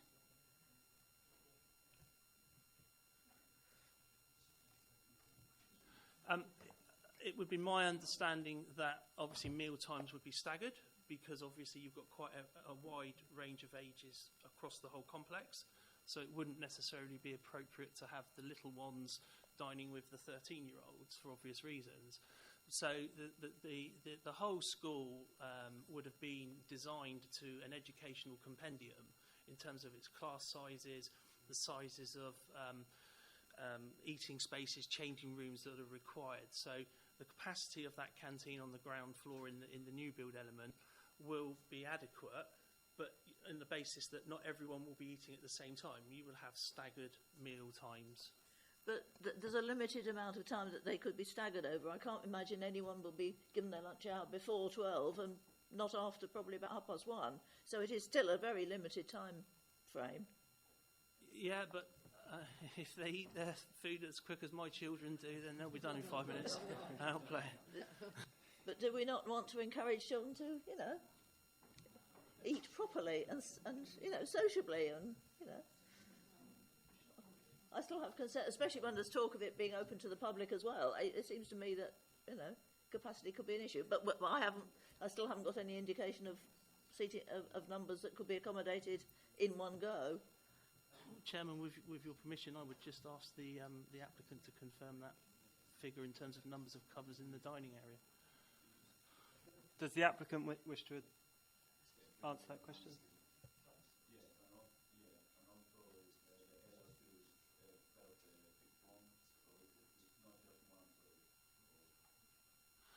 Yes, so we're being told by the applicant there's 390 covers for any one time, but also the sixth one would have its own eating area within the grade listed building. Right, okay, thank you. I think the Highways Officer wishes to... Yeah, just come back on proposal for deferment. I mean, I just want to explain how it's been quite a long process working the applicant for I think almost a couple of years now. And when we started this process, I had exactly the same concerns that members had about the highway safety issue around the school. And we've maintained an objection about the lack of parking, but the highway safety issue.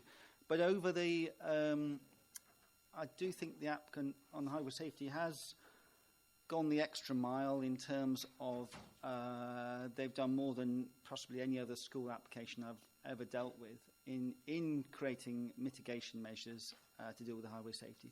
So in terms of deferment, I'm not sure exactly what more they could do. The only thing you potentially could do is add a condition that Councillor Mayor suggested. We could come up with a suitably worded condition about car parking. But the only problem with that is it's usually best with transport to have the user paying. And the user paying means the individual member of staff paying. Whereas if we condition it, you're asking the school to pay, basically, and then that's money that the school isn't then using on education and teachers. And so it's actually more equitable and more to ask the user to pay, which means then you can't really condition it because you. So, but I just want to say I'm not exactly sure. It might be useful to have a quick discussion now to say exactly what additional information is requested, because we've analysed this. The applicant would say possibly to the nth degree. So it'd be interesting to know exactly what extra information the members are asking for, and perhaps we can answer it now, perhaps with the help of the applicant. At this point, I just want to bring in the Senior Planning Officer, because he's got some comments there. Yeah, Chairman, it was just really to pick up on that thread and to reiterate what you heard from Simon earlier about the weight to be attached to these two different, I think we're arriving at the two key issues on which this decision will balance. It's a complicated and sophisticated site. I'd suggested a complicated and sophisticated solutions being brought forward to deal with many of the issues about the architecture, the nature of the site, the setting of the site, to deal with most of the issues that the Highway Authority had issues with. There's a very sophisticated set of solutions that have dealt with the majority of those problems. There are two outstanding issues. There is the issue of the inadequacy of the staff, on-site staff car parking, and there's an issue about the cycle storage on-site. My understanding is they are the only two issues identified in a technical analysis and a detailed and long technical analysis of the site. So they are the two outstanding matters. All of the other concerns that have been identified as technical issues have been addressed, and it's boiled the essence of the concern down to on-site staff parking and cycle parking.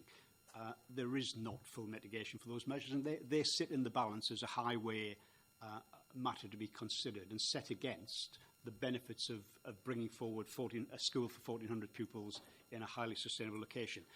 Simon alluded in his, and let's come back to the elements in the MPPF, and that point in paragraph 94 about great weight should be given to the need to expand or alter schools through the preparation of plans. Great weight, a very clear guidance on how important delivering that is. You also have guidance on how much weight you should attach to the highway issues. Paragraph 109 of the MPPF, let me read it to you verbatim. Development should only be prevented or refused on highway grounds if there would be an unacceptable impact on highway safety or the residual cumulative impacts on the road network would be severe. Two key words there, so severe impact and unacceptable impact on highway safety. So in looking at the shortfall in cycle parking on site and then looking at the shortfall in staff car parking on the site, you should be setting it against those issues. Is there an unacceptable impact on highway safety? I would insert my own word into there, unacceptable and demonstrable impact on highway safety. We always, when we get down to highway issues, there is, if you like, a technical assessment based against recognised standards, based against adopted standards and criteria. There is always set against that the intuition of, we all know what it's like outside of a school at peak time in the morning and in the afternoon, but we've set against that is the detailed technical assessment that's been put before you, the mitigation measures set out in the recommendation, all of which have overcome and addressed the Highway Authority's issues in those respects, other than for those two outstanding issues. So, do you feel that there is unacceptable and demonstrable impact on highway safety, and do you think that after all of those measures have been put in place, the residual cumulative impact on the road network would be severe, and you think that the weight and attaching those weight to those issues, that outsets the clear and demonstrated benefit of providing 1,400 necessary and required school places in a highly sustainable location? And I think with all the many other material considerations that there are in a sophisticated application that's been as was said earlier on, it's been in the gestation for at least 2 years, I'd suggest, of design work and mitigation measures. You know, we're in Brexit territory. You know, there's been an awful lot of work gone into dealing with the issues about which you've expressed concerns, which are all understandable and justifiable. But is there the evidence to demonstrate that the impact is severe, to demonstrate that highway safety would be affected, and that there's a residual impact that outweighs the benefits of providing a school in this location? Chairman, thank you for letting me come back in, but I think that fundamental point is the fulcrum on which, you know, I would ask you to consider this application. Thank you, Chairman. I haven't actually spoken on this item yet, but I wish to now. I think what the senior planning officer's trying to say is, if this had been a residential development, you would be using the tilted balance method to work out whether the problems outweigh the benefits. And, you know, we need schools as much as we need houses. So in terms of this, is these highways issues outweigh whether we need a school or not is probably what you're trying to say, or similar in a way. Thank Councillor you. Kelsey. Yeah, as I made the original move to defer this, and having listened to both Mr. Gould and Doug and the highways officer, I will withdraw that move because I can't actually see what we would benefit now from going for a deferral. It's not going to change anything. Highways have obviously now accepted the loss of the parking that we should have had and everything, and I'm quite happy that they feel they're capable of doing that, and God help them if it goes wrong, because I'm sure the local ward councillors will come down on like a ton of bricks and say, we told you so. But so I will actually, I think it was never anyone's intention to refuse this. It certainly wasn't mine. I have no problems with losing the tree. I have absolutely no problems with losing the police station. It's ghastly anyway. And what else they're doing with it, I think, is a really good idea. And we do definitely need a school. So I will move that we grant this application. Just before I take that, I've got Councillor Bartlett, Mellerang. I don't need to speak now because I was going to do that. So I would like to second the fact that we move the... Can we just hear from Councillor Bartlett, because he's the last person left on the list here. Yeah, thank you, Chair. I understand the balance and the emphasis put on the MPPF and the need to see the overriding issue in terms of providing the school. I don't think anybody would disagree that that is a requirement. The main issue is one really of nervousness about the severity of the impact on the traffic flows in a very congested area of the town, and I don't believe the measures that have been put in place are sufficient. I'm not sure I understand the data either. 18%. You try telling a mum who's going to pick her 2 kids up to have a modal shift. It just doesn't work like that in practice. Eventually, of course, after many years, you may produce a cultural change by putting different measures in place that will alter it. But in practical terms, if you live near a school, and I live near 3 of them, it's absolute mayhem when it comes to picking up time, and it's not in a congested area of the town. It is, although we can't consider it as a material consideration at the moment, I think we do need to consider the overall development intentions for that particular area. Now, I was actually going to second the original move to defer this, but I do accept the point that how much further can you go in terms of substantiating the evidence that will support the application in terms of the congestion and the severity of it. To me, that's the hub of it. It's the issue for me is the severity of the impact on the congestion issues around that area, and I have still remained very, very nervous about it. But as Councillor Kelsey has now changed his move, I am not going to second it, but I wanted to make the point that there is this severity issue. It is there, and I don't think the data is actually, countering that argument. Okay, so we'll take this to the vote then. Councillor Kelsey, if you've proposed, Councillor Mellor, you second those 4. Just wanted to make one clarification, just on the cycle parking. That could be achieved. It's difficult on the site, but there's just around the site. There's potential to provide additional cycle parking, so it's down to the car parking menu. So those 4. I wanted to say before we went to the vote, Chairman, I did put my hand up.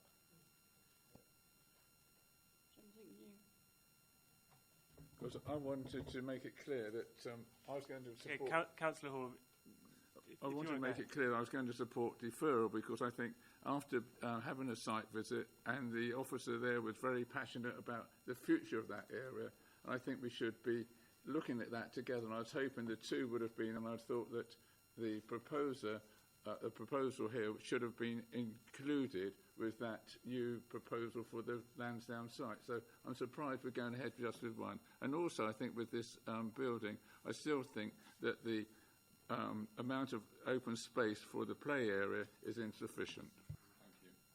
Okay, thank you for those comments. But Councillor Kelsey it's on the floor, so I think we should take it to the vote how it is at the moment. So those.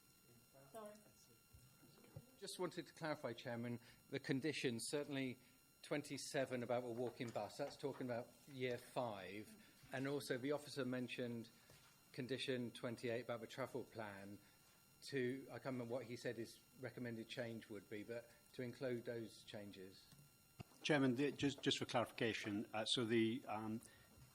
when it goes to vote, the only change to the recommendation on your papers in front of you is an amendment to condition 28. You recall there was that discussion about 6 months, and it was explained that no, the 6 months is a monitoring. You need the pupils there before you can do it, so that didn't change.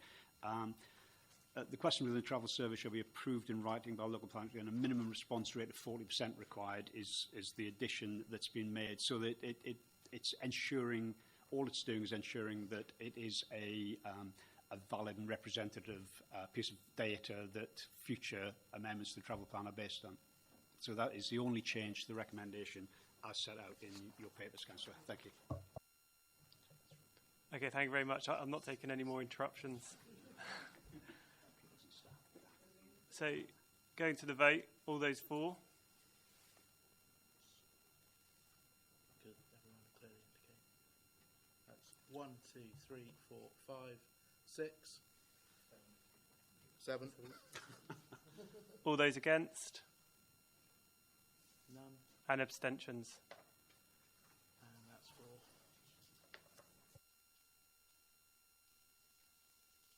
That's granted.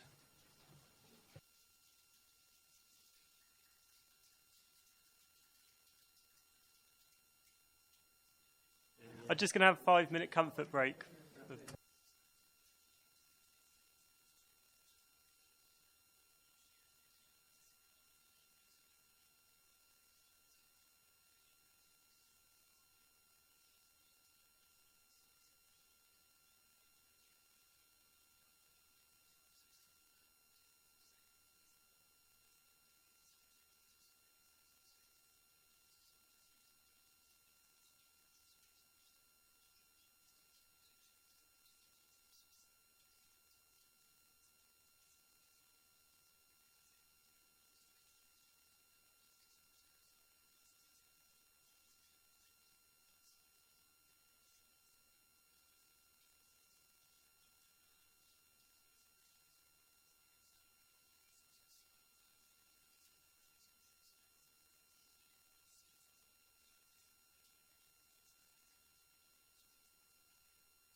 Okay, if you could take your seats, please.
When you're ready to stop.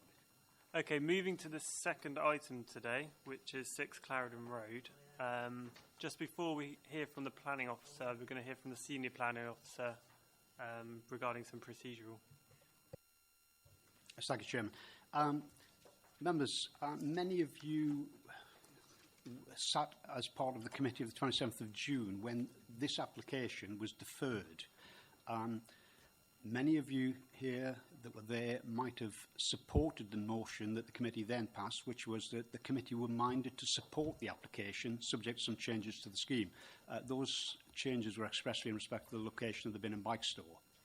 Having deferred the application on that occasion, you should disregard now the presentations and representations that you might have heard in June.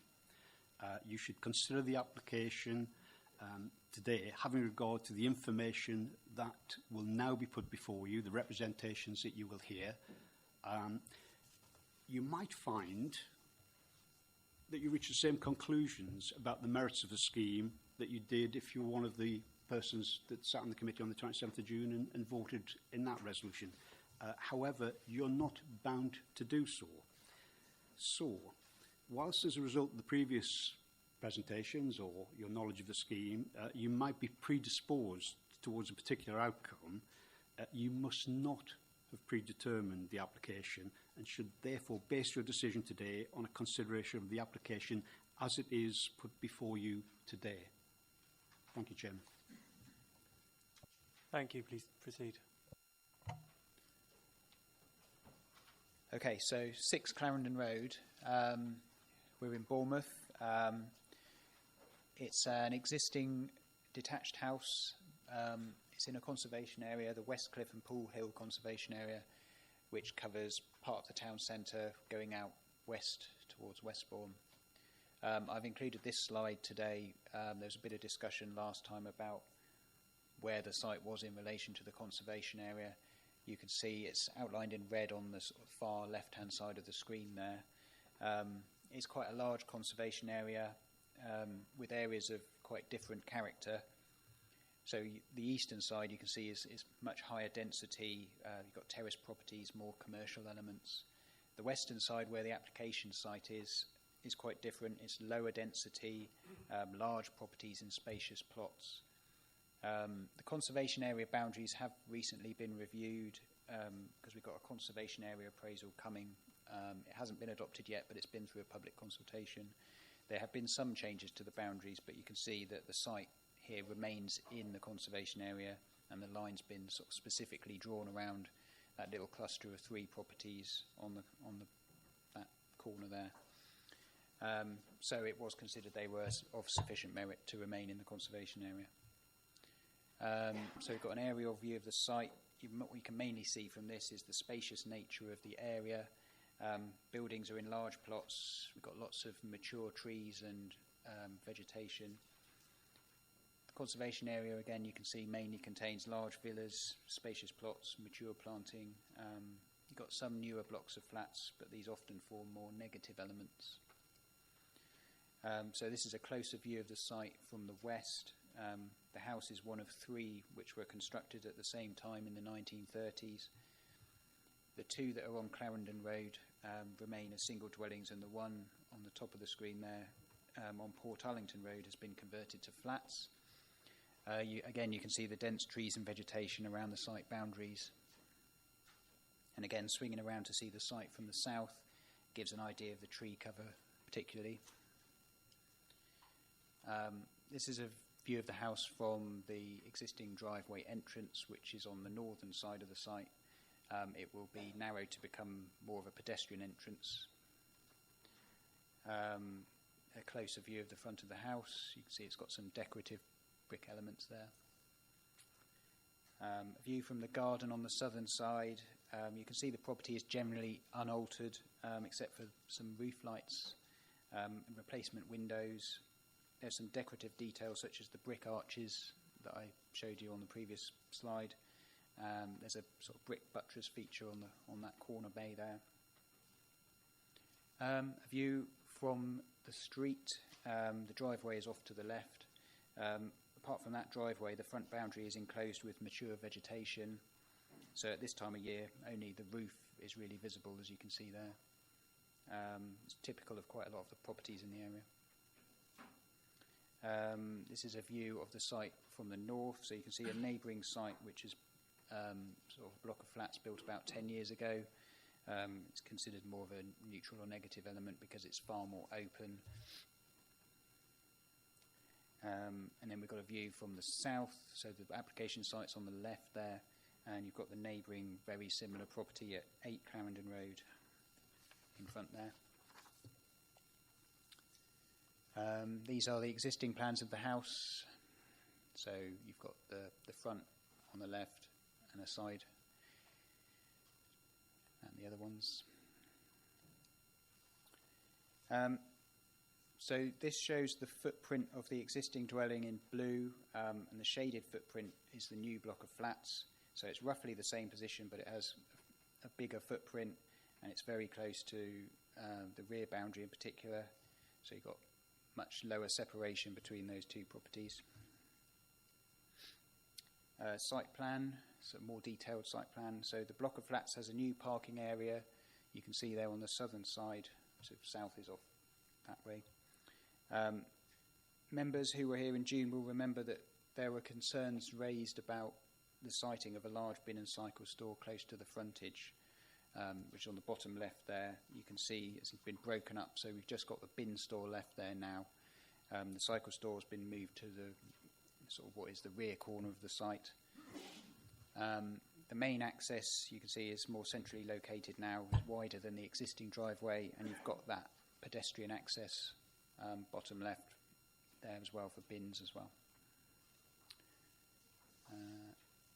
So floor plans, the next couple of slides, got the ground floor plan here. There aren't really any concerns with the size of the flats. The ground floor areas on the north and east sides, you can see from the site plan there, will be fairly shaded and quite close to the boundaries. So this is the first floor, and the accommodation in the roof, which you see is sort of nearly a full floor of accommodation in the roof there. It's only slightly reduced. Proposed elevations. So the top one is the front elevation. I've discussed the design in the report, but overall a sort of high quality modern design with the traditional influences, an acceptable approach in principle. But in this case, the building is too large for the plot, and the design detail, it doesn't display sufficiently high quality sort of individuality or reference to the area. The other elevations are fairly unremarkable. You can see the bulky steep roof on the bottom one there with the flat roof on top. Street scene. You can see the building is quite significantly larger than the existing house. It's wider. I mean, the trees obscure the view a bit there, but it sort of roughly starts where the blue line is on the left, and it's quite a lot wider and taller with a more sort of 3-story emphasis. In terms of tree cover, I mean, I think it might be slightly misleading. There's quite a lot of trees coming out, so it might not look quite as vegetated as that. Roof plan, you can see the sort of bulk of the roof with a large area of flat roof on the top. So it's an illustration of the front elevation there, just a sort of image. Bin store. So the main change since the earlier scheme that was brought before the committee in June is the bin and cycle store have been amended. So now we've got only the bin store at the front, and it's been reduced in size, and it's now a sort of timber-sided building with some landscaping around it, so it will be more obscured from the street. The cycle store remains a larger structure. It's got the same sort of design as before, brick built, and it's moved to the far corner of the site as we saw earlier. This plan shows the tree constraints on the site, which is a sort of a significant constraint to the development of the site. Some are individually TPO protected, and others are protected by virtue of the conservation area status of the site. So this plan is basically with the development. It shows which trees have been removed and which trees are being protected. It shows that a number of the smaller trees are being removed, and much of that parking and area and the bin store at the front are within the root protection areas of the trees along the frontage. And that relocated cycle store at the back of the site now actually has a greater impact on a TPO protected tree, that T15, which is in the neighbouring garden there. So I think it is 17 trees in total that are going to be lost. So that leaves, I think, only 5 on the application site out of 21 at the moment. The other trees shown are just outside the site around the boundaries, but most of the development, you can see it's in their root protection areas. Certainly the building is very close, and along that side boundary where you've got the cycle store and the access. Our tree officer remains very concerned about this aspect and the amount of the cellular confinement system, which is to protect from the new surfacing on the roots. You can see that sort of honeycombed area is quite extreme compared to the sort of usually permitted amounts.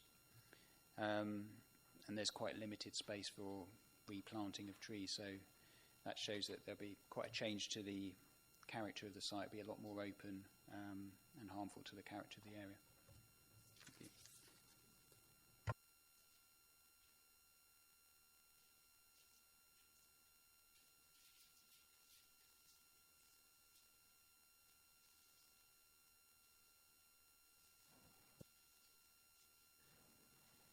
Okay.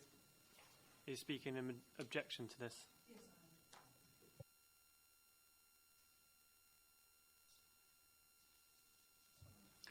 Chairman, if I can just advise the gentleman that if you ask us to move the slides forward, because there's some issues with the equipment, if you ask us when you want to move to the next slide, we'll do so.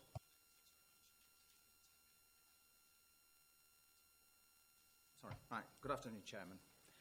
The recommendation from the Planning Officer for recommending refusal of this application has come about as a result of expert professional advice from planners, heritage officers and arboriculturalists, which takes account of the Council's agreed policies.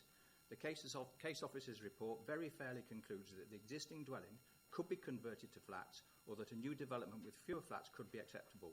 The planning history in the Westcliff area would indicate that a reasonably proportioned extension may be acceptable. If either of the above were proposed, they would alleviate all of the following adverse features of the application, most of which have been identified by your own officers. Figure 1, which is on the screen, shows the impact on the conservation area that the proposal would have when walking south down Clarendon Road as a result of its sheer size. The height of the building at 11.2 metres, equivalent to a building almost 4 stories high, is significantly greater than the existing at 9.3 metres. Well, not only is this highest point of the building at the front of the corner adjacent to number 4, but the new building will be 1.5 metres closer to Clarendon Road than number 4 and 2.5 metres closer to Clarendon Road than the existing house. Next slide, please. Sorry. Figure 2 indicates the difference in building heights, and as just been said, it is a much larger building than the 2 adjacent buildings. Figure 3, please. Figure 3 indicates that the size and positioning of the building footprint is such that at the closest point, the block of flats will only be 4 metres away from 5 Port Arlington Road, whereas the existing building is about 9.5 metres away. Figure 4 shows the proposed underground drainage, which will be cut into the ground, will pass through the tree root protection area. Additionally, a significant number of trees, many of which are covered by TPOs, will be lost, and the proposal is to build a bin and cycle stores above the tree root protection areas. In fact, the proposal to squeeze in the cycle store at the rear of the site has now resulted in the loss of 1 allocated parking space. All of the above demonstrate that the proposed buildings and hard standings are too large for the site. The Council's responsibility to increase the housing stock in the borough is fully understood, and it is commendable, but this could still be achieved with a less overbearing development, which would be in a scale with and be sympathetic to the natural and as-built environment. I would urge the Planning Committee to support the Officer's recommendation to refuse this application. To allow the application would, in my view, be a travesty and a failure to preserve the character of the conservation area. Hello, I'm Annette Nome and I'm representing the residents of Toorak, which is 3 Clarendon Road, which is obliquely opposite 6 Clarendon Road. And prior to this application coming forward, I didn't even know there was a house there. That's how well secluded it is. And you have to walk along the road and really peer through the drive to see the house. Now, I understand the pressures of development. I understand looking at the house, it looks a little tired. So there perhaps could be an improvement to things made. And I think a smaller development of maybe 5 flats, more or less keeping to the footprint that is there at the moment, would allow us to keep the garden, because I think people want an amenity space. It's good for mental health, it's good for recreation, and it's really good for wildlife. And at the moment, a lot of comparisons are being drawn between this plot and next door at number 4. And I don't think number 4 represents the area around Port Arlington, Marlborough Road, Clarendon Road. You walk around there and it's all leafy and green and gardens, and that's what people want. That's what people bought into in the conservation area, and we're looking to try and keep that. With the car parking, it's pretty hard to get out of the drives as it is now when people park on both sides of the road because it's unrestricted there. So with having 8 flats, you'll have 16 cars, I can assure you, and they're going to be unallocated parking. People will be arguing over who parks where, and they're all going to be out on the road. Then people are going to have visitors, even more cars.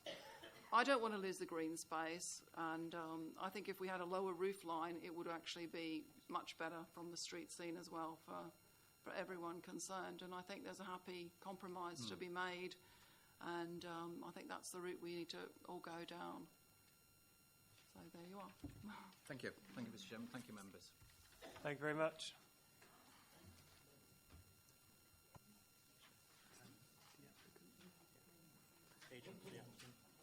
If the agent for the applicant, Matt Annan.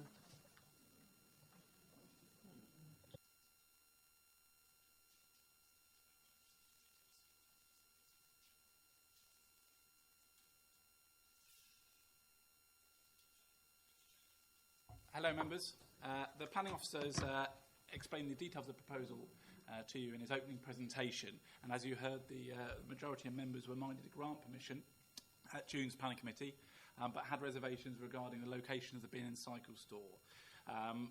Thus deferred the application for the applicant to consider these. Following a previous committee, the design team, as suggested by the members, met with the planning officer, and we looked at a number of different alternative solutions for the stores. And as you heard, the chosen arrangement has been to split the stores to relocate the cycle store to the rear of the site, out of sight in the street scene, and the now smaller bin store structure at the front of the site enables additional mature planting in between the store and the front wall in order to substantially screen the bin store from public view. As such, it now would not be readily visible within the street scene. We feel these two changes successfully overcome the reservations that members had previously for this scheme, and represents a great opportunity to secure a high-quality piece of architecture within a road which is very, very much characterised by flats, with a mix of building designs and scales.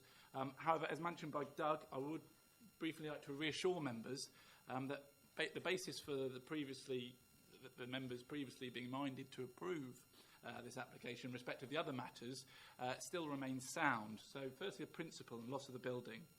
The LPA's reason for refusal hinges on the Conservation Officer's view that the existing building makes a positive contribution to the area and therefore its loss is resisted. The building is not listed, and as confirmed by the LPA's Conservation Officer, it is not a Victorian villa originating from the original development of the area. The house was built in 1938. It has been significantly altered. It was a plot split itself and forms one of three buildings, as you heard, from number 8 next door and number 5 Port Arlington Road, which is a block of flats. Earlier this week, I emailed you the detailed heritage statement prepared by James Webb, who's a nationally recognised conservation specialist. The purpose of sending this to you is to ensure that you saw both sides of the argument and therefore can make a considered view. And we hope that you once again agree with our conservation specialist that the existing building would only make a neutral contribution to the area. The proposed replacement building has been designed by a multi-award-winning architect. It's been meticulously designed to reflect the traditional character with high-quality brickwork, introducing Flemish-style bond articulation and a form reflective of the few remaining ground villas seen in this part of the conservation area, but with a modern finish in terms of the fenestration, so as not to slavishly copy the historic characteristics of the other building. The scheme does make a valuable contribution to addressing the current lack of housing supply by delivering additional residential units on a site which is highly sustainable in terms of location, within 400 metres of Poole Road, which is a key transport route in the town. Secondly, look at the scale of the proposal and amenity. As you heard, the current scheme has undergone further amendments which reduce the footprint to circa 25%, which is not out of keeping in this area. Reductions have also been made during the application process to the bulk and mass of the building, with a simpler roof form now proposed. Interestingly, if the LPA had an in-principle objection to the loss of the building, then why were these further amendments to the proposals encouraged and asked for? It is our belief that perhaps the planning officer's resistance to the loss of the building is not as strong as it's made out in the report. Whilst the proposal would be higher than the existing building, when the full context of Clarendon Road is taken into consideration and the large flatted buildings which characterise this immediate area is taken into account, the scale of the proposed form cannot be considered out of character. By virtue of the revised siting of the new building on site, the fenestration arrangements, together with the separation distances with adjacent homes and the intervening buffering and tree planting, indicate there would not be any harmful overlooking or overbearing impact on the adjacent property. Now, lastly, turning to trees, I must correct this. There are only 5 trees being removed, T8, T9, T10, T14 and T16G. These trees are small in size, not easily seen from outside the site, and will be replaced by other trees around the site with more visible locations. So these trees will not have a detrimental impact on the public community. That's taken from the updated arboricultural report. So the majority of the trees and hedging around the boundaries are to be maintained and enhanced further with additional planting. And we recognise the Sylvan site and we want to retain this as part of being the quality development it is. The LPA tree officer confirms in his report that the main building does not fall within any root protection areas of the trees. It is the applicant's understanding that it's the bin cycle stalls Okay, thank you very much for that. area, and they will be done by a conciliar confinement system. Thank you for your time and attention. Okay, so there's no ward councillor speaking on this, so we'll go straight to debate. Does any member wish to speak on this? Councillor Stribley. Thank you, Chairman. I really haven't changed my mind from last time. I thought it would be acceptable with the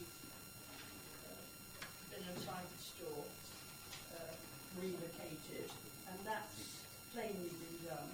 And now here there's a suggestion that it could have an effect or inhibit adjacent trees.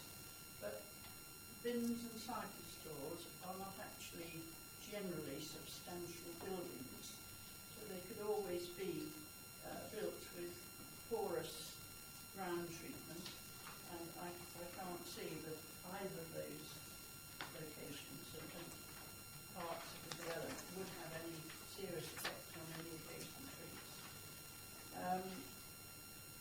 I think it will certainly change the street scene, but it can't be significant in the street scene when the lady who lives opposite said she'd been there for some time and didn't even know the property was there.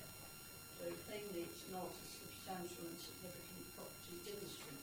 And I have to say I did a job finding it as well when I site visited this morning.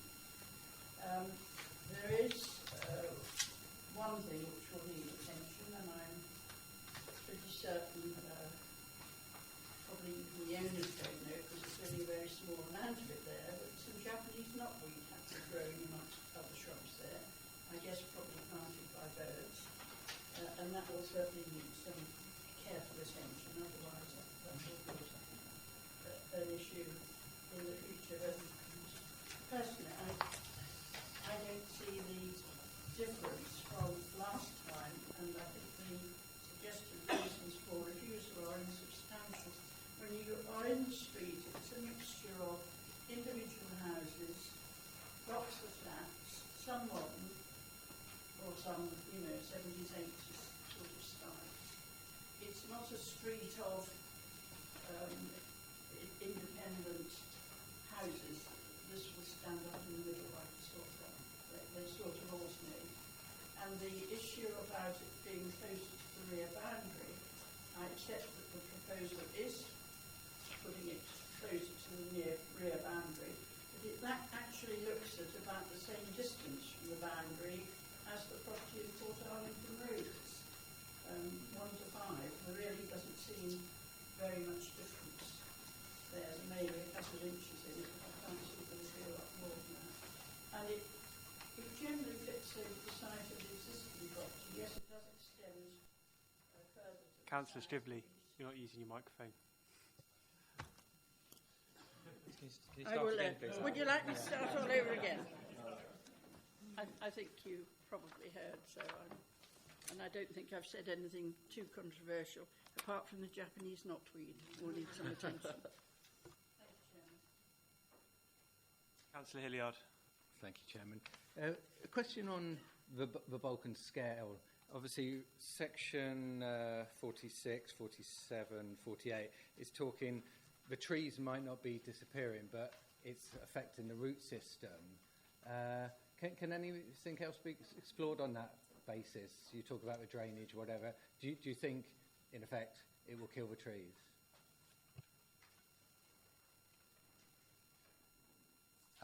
Well, I'm not an arboricultural specialist. I'm relying on the advice of our tree officer, but basically, ideally, you don't want any development within the root protection areas of trees. Where you are putting development in the root protection area of trees, it can be mitigated to an extent, but there's up to a certain point, and in this case, as you can see there, that one,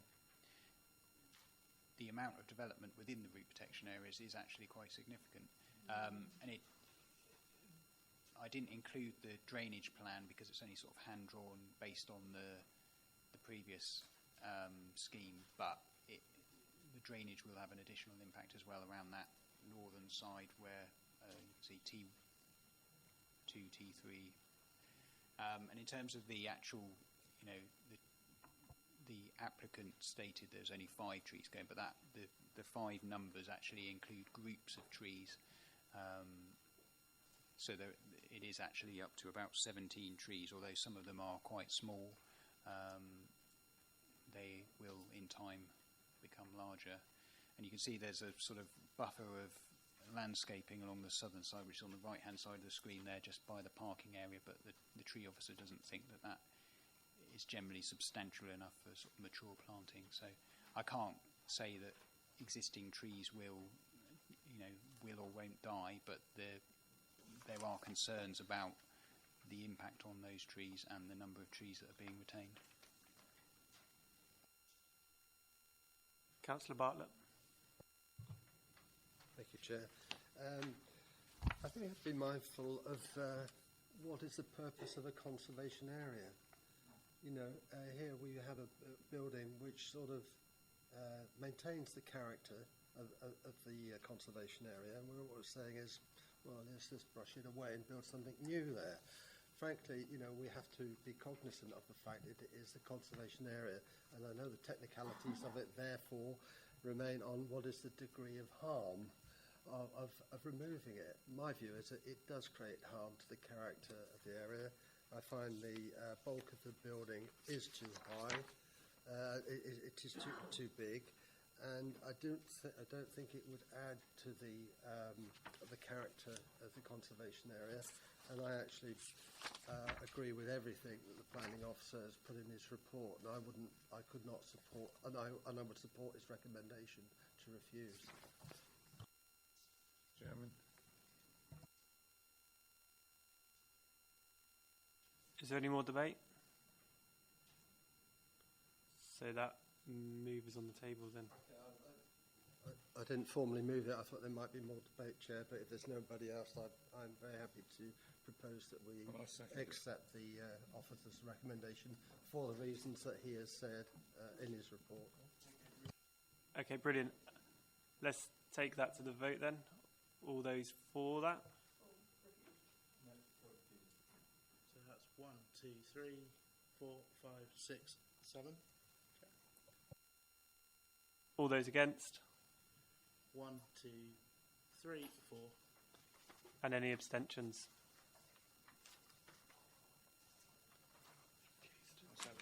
That's refused.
Okay, so the third item we're seeing today, 17 Motherford Christchurch.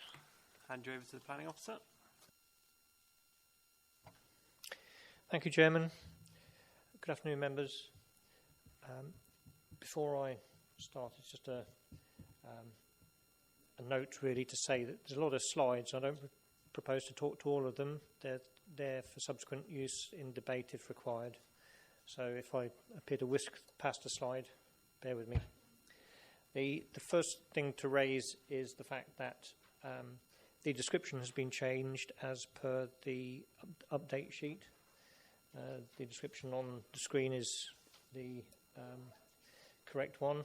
It's to demolish 2 bungalows and outbuildings and erect 2 replacement 2-storey detached dwellings with basement swimming pools and detached double garages. That was considered to be a clearer description of the development. Application site is in Mudderford. The site has a long vehicular access shown with the red line up to Mudderford, which is a C classified road.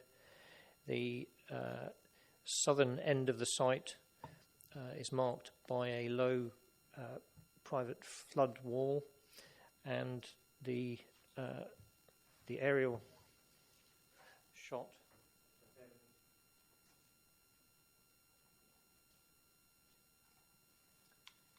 The aerial shot shows the blue line here and here, which is the applicant's ownership, but the application site is obviously contained by the red line.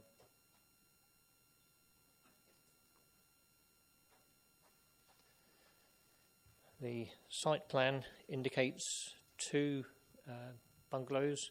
One has quite a significant footprint. That's the one closest to the harbour's edge.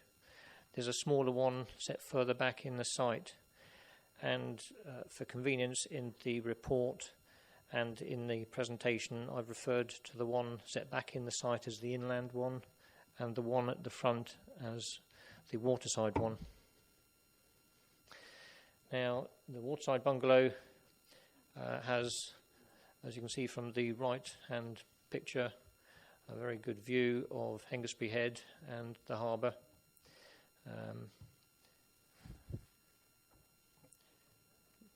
So I'm getting a bit of light on the screen, but the bottom right photograph shows property number 19, which sits unusually forward of a property to the rear, which is 21 and 23. Those two properties are the main objectors to the proposal. The inland bungalow is a small bungalow with a pyramidal roof. To the right of that you can see another outbuilding, and there are a series of greenhouses and other structures adjacent to those two structures. The bottom photograph, which I'm afraid is a bit dark, but it shows the inland bungalow from the adjacent public right-of-way. There is a wall running alongside the bungalow, known as the Admiralty Wall. A lot of representations were received with regard to the state of repair of that wall. Subsequently, during the processing of the application, the applicants have erected a fence in an area where the wall had been damaged. The picture also shows a property called the Watch House. That's a locally listed building which is adjacent to the site. Now, the top picture shows the fence that's been erected. It's been put up for security reasons. The applicant has the intention of repairing the wall, and the materials are stored on site for that purpose. There is a condition proposed on the application report to secure the repair of that wall. The bottom picture is one of the outbuildings that we saw in a previous photograph. The site is located in an area at risk of flooding. There is no policy objection to replacement dwellings in the flood risk area, and the Environment Agency have not raised an objection to the proposal on the basis of the specific design. It's a flood resilient design with a floor area at 3.6 AOD. The site layout shows two detached properties located side by side instead of the tandem relationship shown by the dotted outlines of the existing development. Sorry, I think I'll move sides because the glare on the screen is making it hard for me to see.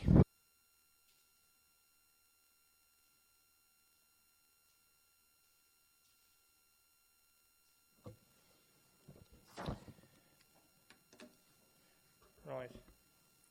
The plan there shows some blue shading, which on this one and this one shows the extent of the basements for the two properties. The smaller blue areas here and here are the detached garages. You can see from the site plan that number 19, this property here, sits well forward generally of the alignment in the location. Number 20 is the locally listed building that we saw the photograph of.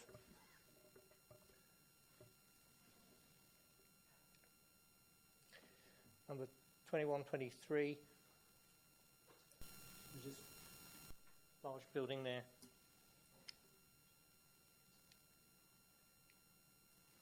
The proposal has gabled characteristics for both dwellings. The property on the right, House 2, was amended during the proposal, the processing of the application, to reduce its projection towards the direction of number 19 and number 21, 23. The photographs below show the general context in which the development is located. The properties to the west of the site are indicated there with the locally listed building. You'll see in that photograph of the locally listed building there are trees very close to it, and they partially screen the development site from that building and vice versa. Going the other way towards the Mudderford Quay side of the site, there's the site here, number 19 in the foreground, running along to a mixture of property types. You can see there's different designs. It's two-storey, and running further towards Mudderford Quay, you've got some gabled characteristics with these properties there. The flood wall is shown in that bottom photograph. It's a very low flood wall. It's, as I say, a private wall. It's not part of any strategic defence. The cross-sections indicate the design principle of the flood resilience. The buildings have a floor area set above ground level. The basement is solely occupied by a swimming pool and its changing facilities. No habitable space at basement level, which means the ground floor sits above the basement, and on the other side it's got piled foundations. So that's mirrored between both properties.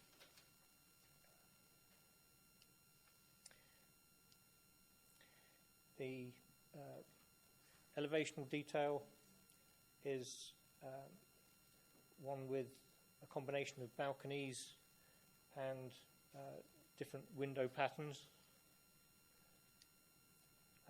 There is a proposed balcony for the property closest to the locally listed building, and you'll see in the report there's a condition proposed here for obscured glazing to protect the privacy of the adjacent property. The floor plans indicate a decked area above the basement, so you can utilise the roof of the swimming pool basement here, and equally on the other house 2.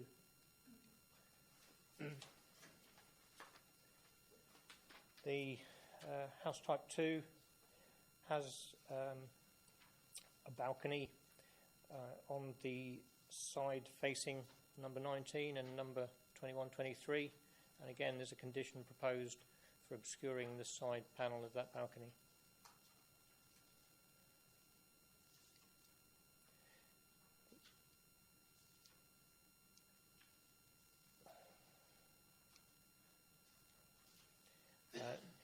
The actual relationship between the neighbouring properties and the application site is illustrated in that photograph. This is taken from the driveway entering the site. You can see the existing garage. The proposal is to build a replacement garage on the footprint of the existing garage, and the proposed house 2 would encroach into that vista, so there would be an impact on perspective coming down that access way, but it's not a public access way, it's a private drive, so when you get as far back as Mudderford, that perspective is quite limited, but you would see an element of the new house, not as much as you would have done with the original scheme as submitted. The bottom picture shows the windows in the side elevation of number 2123 facing the site. There are garages or single-storey structures in the garden of number 19, which to a degree actually provide privacy to the ground level windows of number 2123 and the private amenity space of that property. The main orientation of both these properties, as you would expect, is towards the harbour, and the amenity usage of this side of number 19 is quite limited. You can see the boundary wall and vegetation, which helps to provide some additional privacy screening. The application provides for a parking or a passing place closer to the road. It's about 120 metres long, the access road, so it enables vehicles to pass without extensive reversing. There's no highway objection to the proposal. There's a one-for-one replacement, so there's not considered to be a highway safety issue. The scheme provides that betterment as well. The access arrangements also reduce the amount of hard surfacing. Tarmac is being reduced. The new access arm is created here to the double garage. There's sufficient parking proposed on site. This plan shows the relationship of the trees to the development. T4 and T5 are protected trees. There is discussion in the report about the relationship of this tree to House 2. The arboricultural officer has some concerns relating to the root protection area. What we have here is the root protection area of T5, and there is a 1 metre further distance from the root protection area to the development. Officers have taken the view that there is adequate opportunity to implement the arboricultural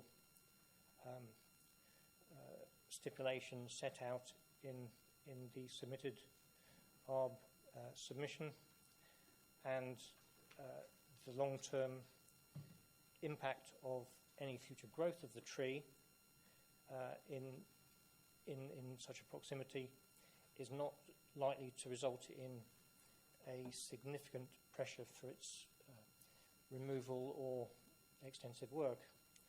The conclusion is based on the fact that the primary orientation of the habitable accommodation is towards the water's edge rather than northwards towards the tree. Now, the other preserved tree is a horse chestnut, T4, that has been adequately addressed by subsequent amendments addressing the ARB officer's concerns, and those concerns related to the moving of the access closer to the tree. That's been adequately addressed now. T5 is the tree that we're talking about with regard to the relationship to the new house. The area the pines identified as G6 are to be removed. That would result in quite a significant opening up of the area to the north of the new property. That's an indication of how the basement would be designed with the swimming pools, and then you've got the piled foundations lifting the floor level of the remainder of the house.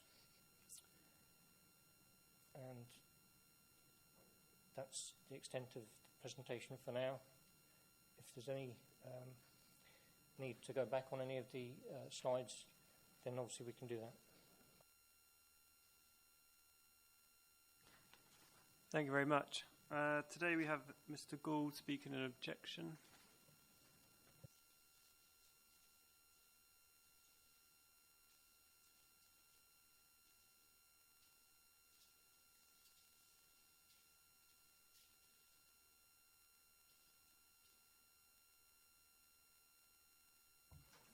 Good afternoon, Chairman, Councillors. My name is Keith Gould, and I'm presenting a statement prepared by Wayne Barrable on behalf of the two neighbours that are most affected by the development who live at 19, 21 and 23 Muddyford, immediately to the east of the site. The final amended scheme submitted in February of this year was not subject to any consultation with the neighbours prior to submission. They have strong objections to this amended proposal and indeed consider it actually worse in terms of harmful impact on their residential amenity than the first scheme. The objections can be summarised as follows. The neighbours' planning agent, Wayne Barrable, submitted two comprehensive objections, which we hope you have read, and this identifies numerous issues of concern. The scheme removes a low-lying, unobstructed bungalow, which is set in large grounds roughly 21 metres away from the eastern boundary, with two large, modern, prominent and overbearing houses, which are now only 7 metres away. Plot 2, adjacent to two neighbours, has been amended to make the roof and sidewall lower.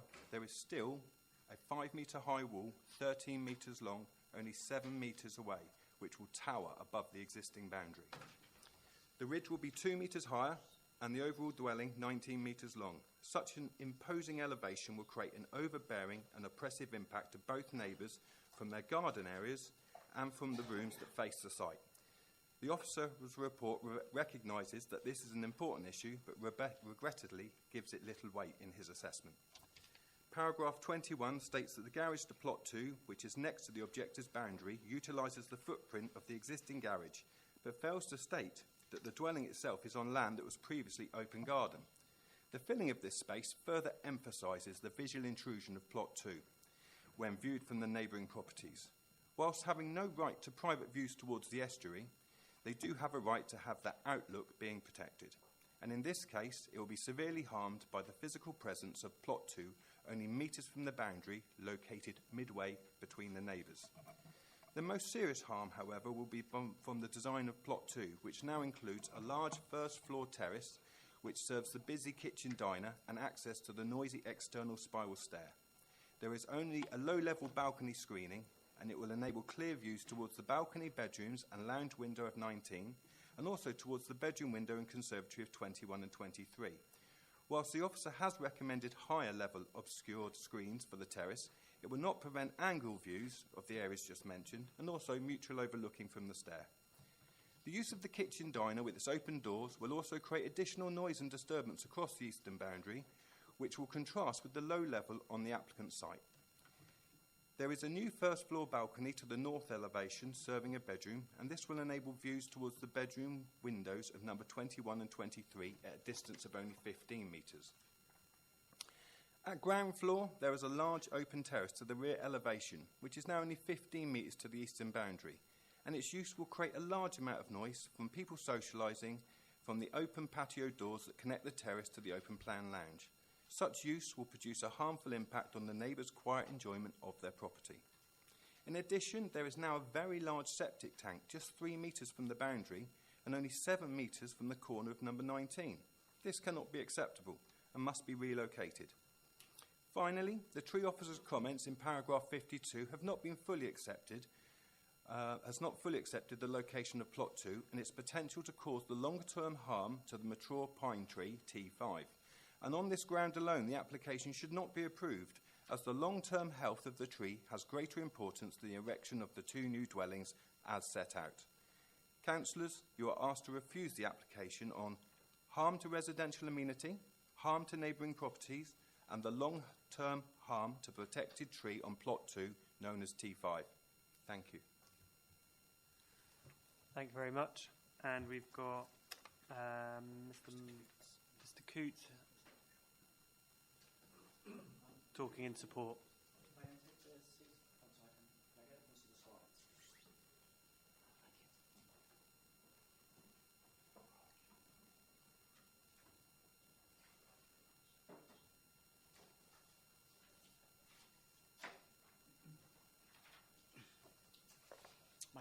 show the people the boards and just hang out a copy of our book as well.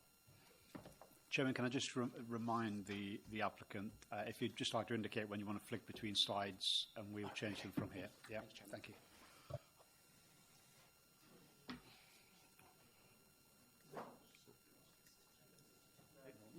No, sorry. We can't be handing things to members during the... No, we just... And these as well.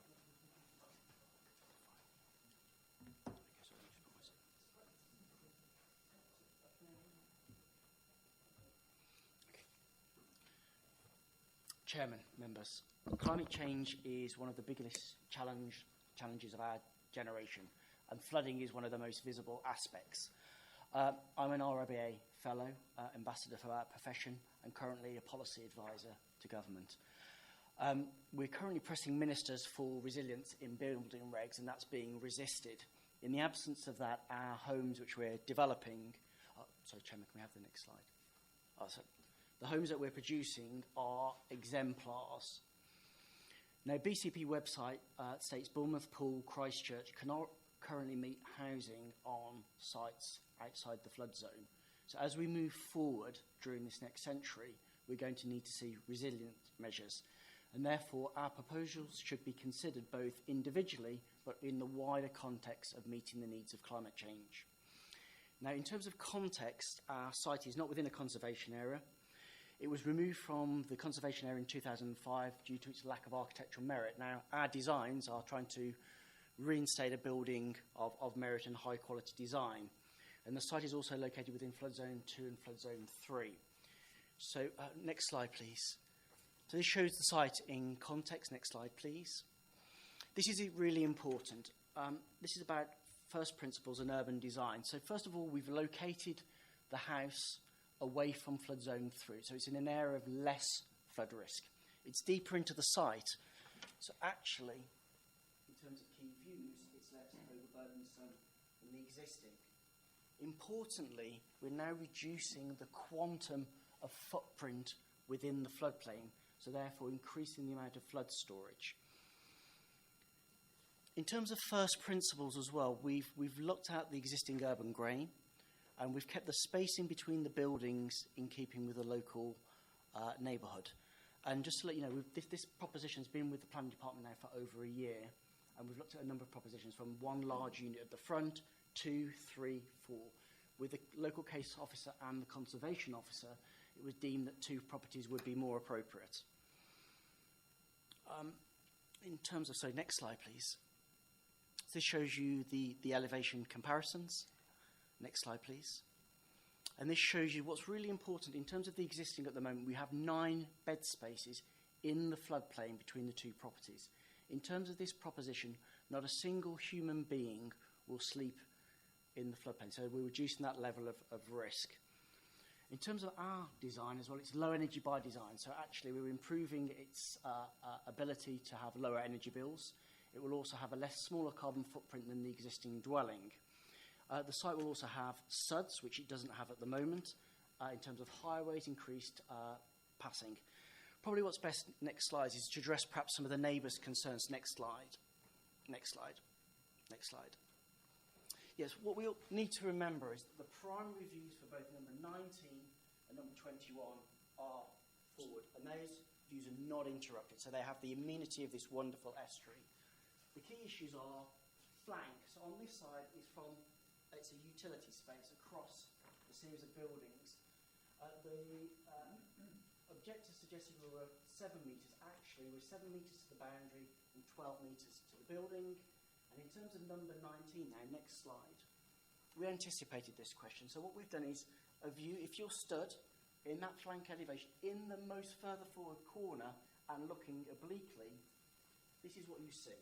And this would be our proposition. So actually, they're going to get a larger view over the estuary and more of a garden view. And then these are the 2 key views looking back. Next slide, please. In terms of the tree and root protection system, so the existing house at the moment, so the existing driveway is tarmac, 0.4 from the tree. Our original proposal brought it away 1.2 with permeable paving. Having talked to the local authority case officer, we're now at 3.5, no tarmac, all permeable paving. Next slide. terms of the tree root protection, as highlighted, this is the government recommended allocation.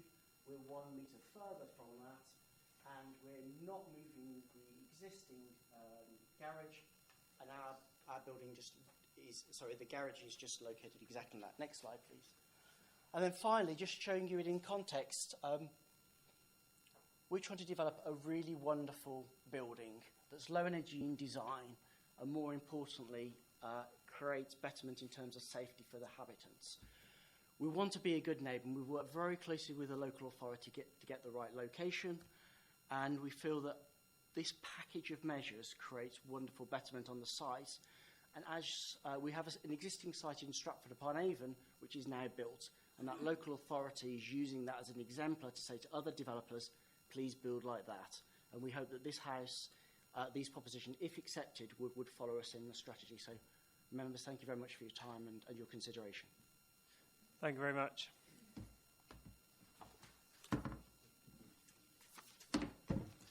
There's no ward councillor talking to this one, so we'll move straight to debate. Councillor Hilliard. Thank you, Chairman. Could I just ask the officer to confirm the question about plot 2? Is there balconies in the rear and side? Thank you.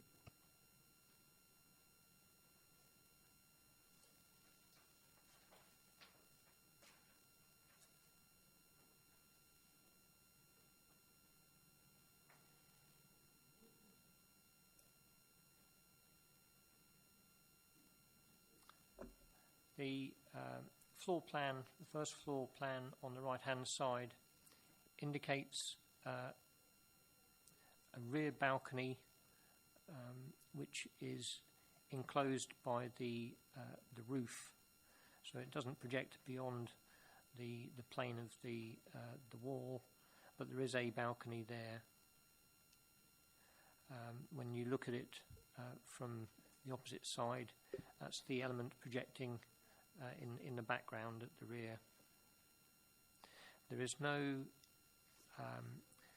balcony on the side as such. You've got 3 roof lights in the elevation facing the neighbouring properties, and then at the front of the elevation facing the harbour, you've got an area at the front which would have that obscured glazed screen secured by that condition.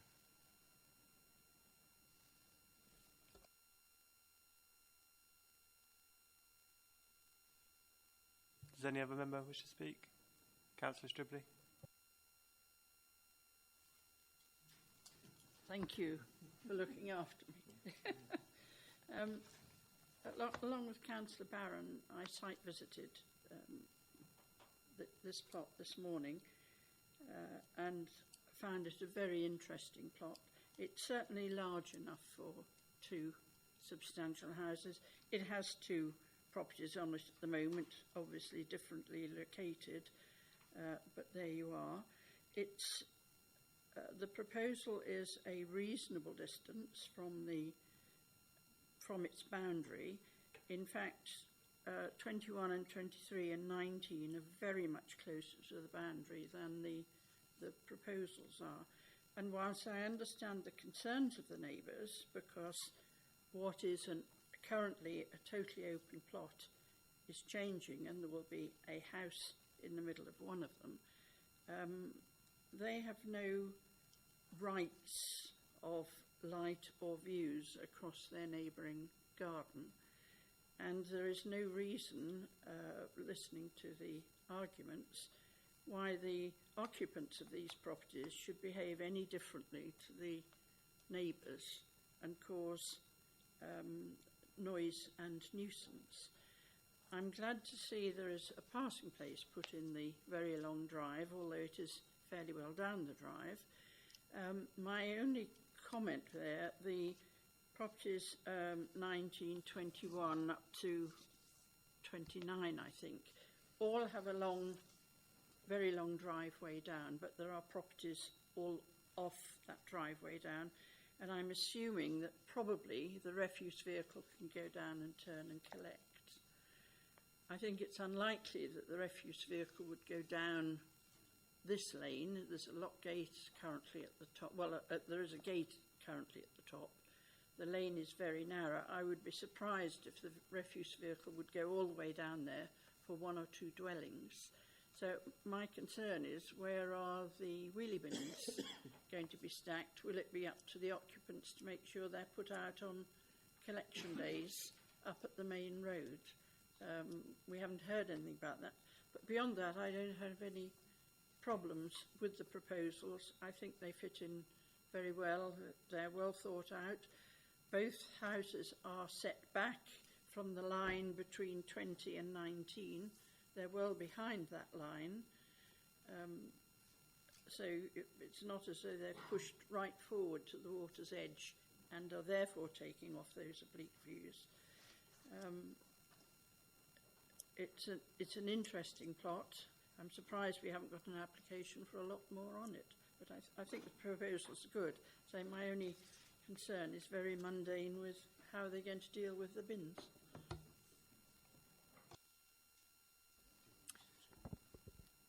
Thank you, Chairman. With regard to the bin storage, there is a condition proposed to secure some details.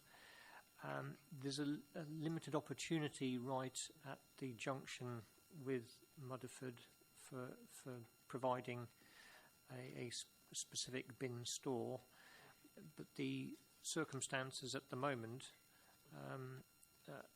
the property has two dwellings on it, and if nothing else, if a bin store goes in that passing place, then that's an improvement compared to the existing.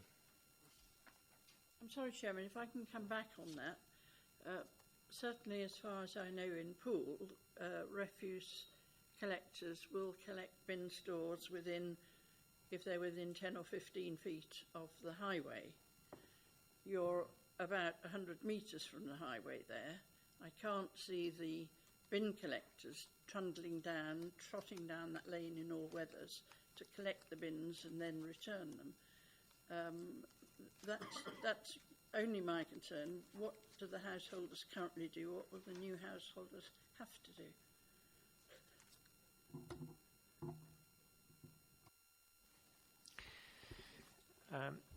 As I say, there is a limited opportunity for providing a specific bin store, but there's a condition that's been proposed in order that the issue can be addressed in the most appropriate way. So what's the current arrangement at the moment then with the current existing properties?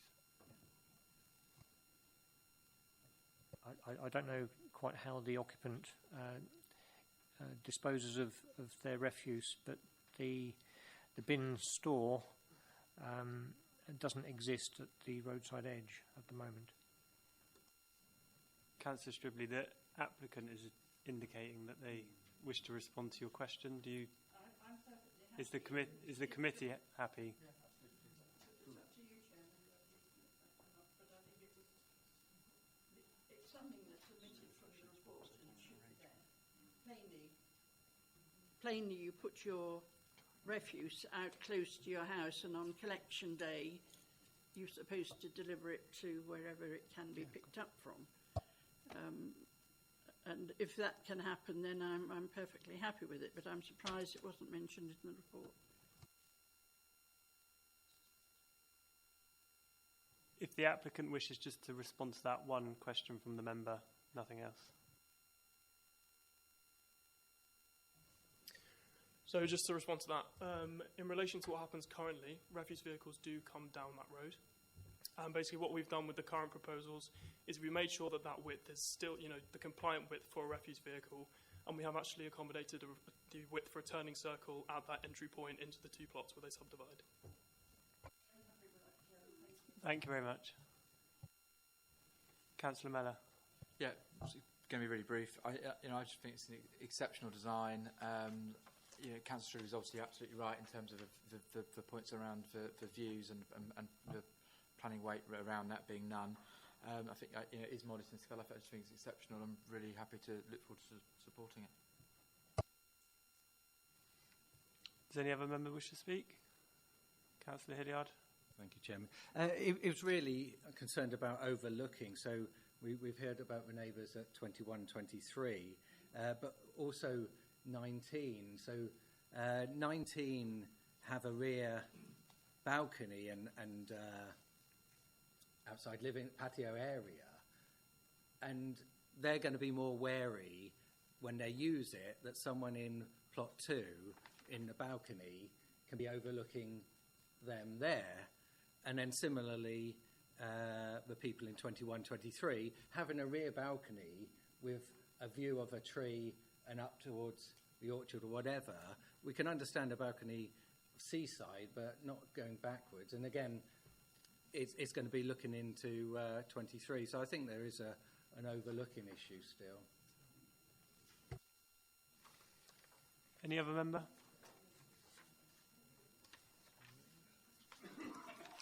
Does somebody want to make a proposal then? That is Sorry, Chairman, approve. proposed by Councillor Anne Stribley to grant, seconded by Councillor Mellor. All those for? 1, 2, 3, 4, 5, 6, 7, 8, 9. All those against? 2. And any abstentions?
When you're ready. Thank you, Chairman. The next item on the agenda today is 63 Boscombe Cliff Drive. The case officer Julie Allington went sick at lunchtime today, so you're stuck with me for this one now.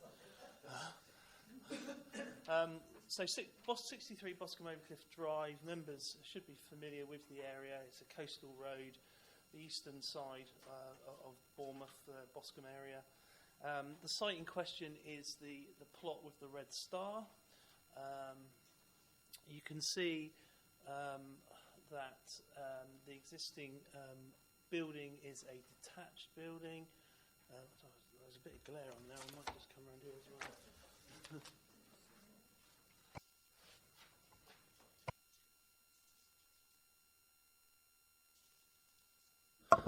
Okay, sorry about that. So, just going back, so there we've got the existing application site, obviously close to the junction with Dingle Road there. You'll start to pick up from the aerial photographs and the street scene images that this is an area which is changing in character over the last sort of 10 years.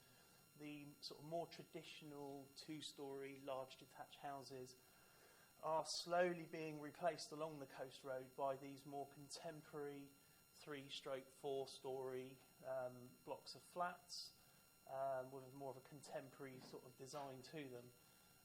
The following images are a selection of sites that have been redeveloped within a very close proximity of the site. Bearing in mind we're at number 63, so these are just a few to the west. 53 and 55 Oceans View, and number 51 there on the. This property here is just slightly further to the east of the application site. And again, these have all been redeveloped in the last sort of 5 to 10 years. Slightly further afield, but still on the coast roads. Again, we've got more examples of contemporary blocks of flats which have pushed the heights up to 3 and 4 stories, varying architectural styles. So here we can see the existing street scene with the application property there.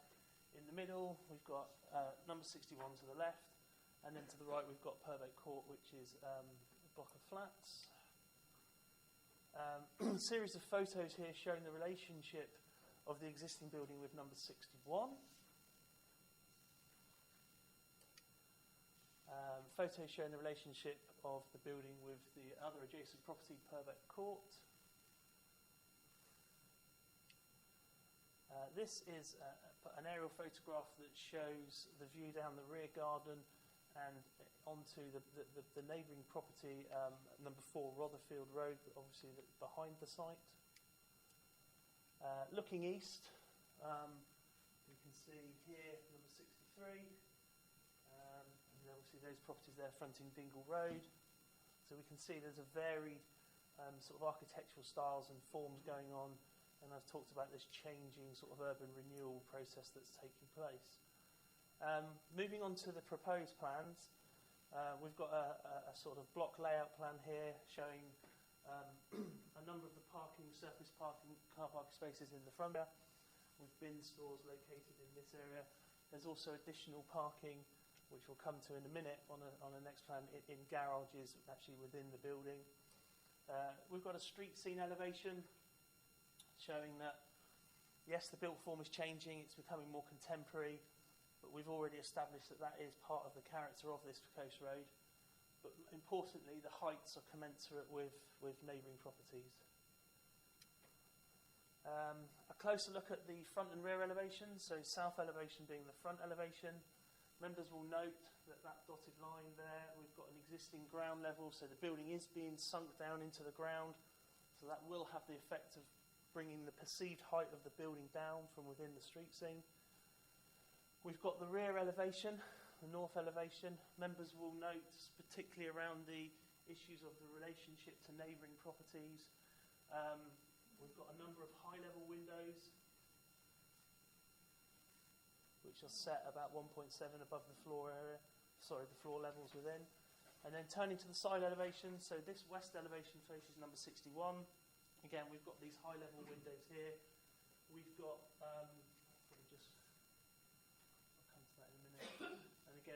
increased elevation. We've got high-level windows. These are also secured to be obscure glazed with conditions that are set out in the report. We can see that there's been some reduction in the bulk of the proposal from the initial submission, and that is outlined there by that dotted line. So the height has come down slightly, but probably more significantly, members will note that the depth of the building has changed. It no longer projects as far back into the site as it once did, and obviously there's a section of vault that's been taken out at this top story level. Again, that eases the relationship to neighbouring properties where there has been concerns raised around the increase in the bulk and potential for overlooking. I've talked about the character. I've talked about the building height sitting within the street scene. There's a number of comments made around the footprint. The footprint of the building is changing compared to the existing building. It is pushing slightly further back into the site. It is coming slightly further forward on the site. But I think if you look on the sort of wider context, there is variance in the street scene. If I can find the right one. There is variance, especially along the rear building lines. So, for instance, we can see that Purbeck Court has a wing that goes back. So, within that sort of context, officers were not concerned about a reasonable increase in rearward projection. We've got comments, obviously, and deputations from neighbours who are concerned. Number 61, which is this property here, is subdivided into 2 flats. I've talked about the fact that we've got high-level windows, we've got obscure glazing, so that should negate the scope for harmful overlooking. There is a marginal increase in the width of the building, but again, that has been reduced through negotiation from the start position, but compared to the existing, yes, we are slightly wider, but still we feel the adequate spacing that's retained, which is in the region of about 4 metres, that's characteristic for the area. Purbeck Court to the east, again, we've got high-level side-facing windows, which will be obscure glazed, and we've got more generous spacing that's retained. So again, it's character for the area, and we don't feel that there's an adverse impact on the residents of that building. And then finally, obviously, properties to the rear, in particular, there's been reference to number 4, Rotherfield Road, up there. We've got adequate separation distances that exceed the design guidance in the Bournemouth design guidance document, which is stipulating at about 25 metres. We are over that. Members will have seen the update, which has changed slightly some of the figures to correct an error in that. But notwithstanding that, we're still exceeding the design standards. Members will also note that there's been changes to the plan to reduce the bulk and to remove what was proposed at one time were rear-facing balconies. We now just have windows, and the centralised windows in that rear north elevation are high level. These aren't, but all of those windows serve bedrooms. And again, referring back to our design document, when it talks about 25 metre separation, it specifically refers to living room windows. So bedroom windows are what we would probably class as more non-habitable or secondary rooms within a building, as opposed to more habitable spaces, such as a living room or a kitchen where you spend more time during the day.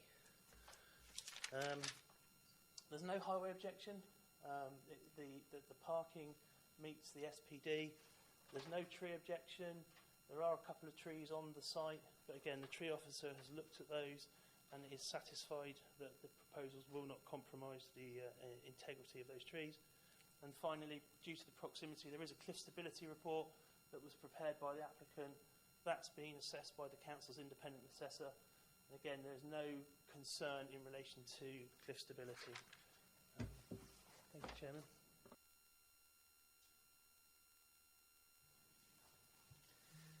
Thank you very much. The objectors, Ms. Alison Clements and Michael Lovell, please.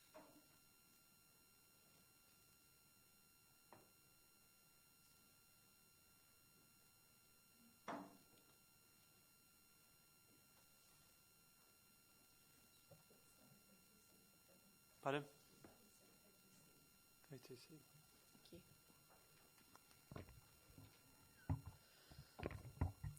Okay, thank you. Sorry, you want photo C? C first of all. Yeah. Thank you. I live in the north of the proposed property, and the whole width of our living space and garden are impacted by the development, and so I'm objecting to the planned block of flats for the following reasons. Number one, the footprint of the proposed building is considerably larger and past the current building line as shown on photo C here. Although the plans have been brought back, it is still past the current building line. This adds to the impact on our property. Photo A shows the current view from our garden from the back of our property, which shows a traditional pitched roof. The new plans show a bulkier, flat-roofed building, which will have a completely different feel to it. As the new building is overwhelmingly larger and nearer to our property, especially considering we are on lower ground, we fear this will impact our privacy as per picture B. This will especially affect our privacy as our entire living, dining and kitchen area with a double-heighted wall of glass onto our garden can be looked into with the current plans. So overlooking and loss of privacy is a big issue. Point 43 on the document provided by the case officer states that the windows on the central elevation were obscured, but the drawings submitted later on the 22nd of August show that these windows are now clear. Additionally, there are 13 windows and sliding doors with no mention of any obscured glazing over our property. So in total, that's 19 glazed units. Number 4, there is currently a further development on the same road and block, only 2 buildings away at number 71, which had a block of 6 flats refused by planning. The refusal for planning notice states the following: overdevelopment, the height and overall size being larger than the existing building, going past the current building lines would have a dwarfing effect on the existing chalet bungalow which borders it. These are the same issues with the proposed development here at number 63, an oppressive and overbearing relationship with neighbouring properties. And finally, the case officer has not visited our property to see the impact, despite our continued invitation to do so. The only person to visit us was Andy Jones, our local councillor, who immediately recognised the issues and has also submitted his objection to the building plans. Thank you.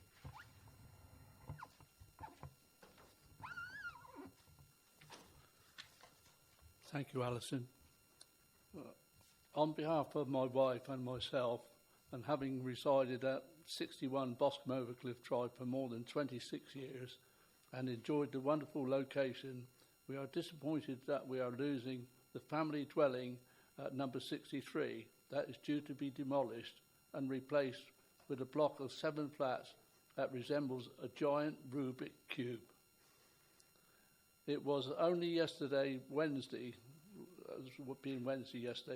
that we were made fully aware of the correct dimensions of the proposed building in respect to the distances from the boundaries. We are very disappointed to learn now at this late stage of the true overbearing impact and the proposed development will have in respect of the loss of light, sunlight and overshadowing, particularly to the east of our property. The new proposed development, in our opinion, is overpowering in both size and design and has nothing to offer as a replacement to the original home. In respect of the agenda, item 6, under the heading of conditions, item 10, boundary treatment, does this include piling to retain stability whilst excavating below ground level, i.e. sheet piling or auger drilling, the latter being the preferred option due to the fact that sheet piling creates excessive vibration and due to the close proximity of our property, structural damage could occur. Also, we understand that a party wall agreement should be required at no cost to ourselves.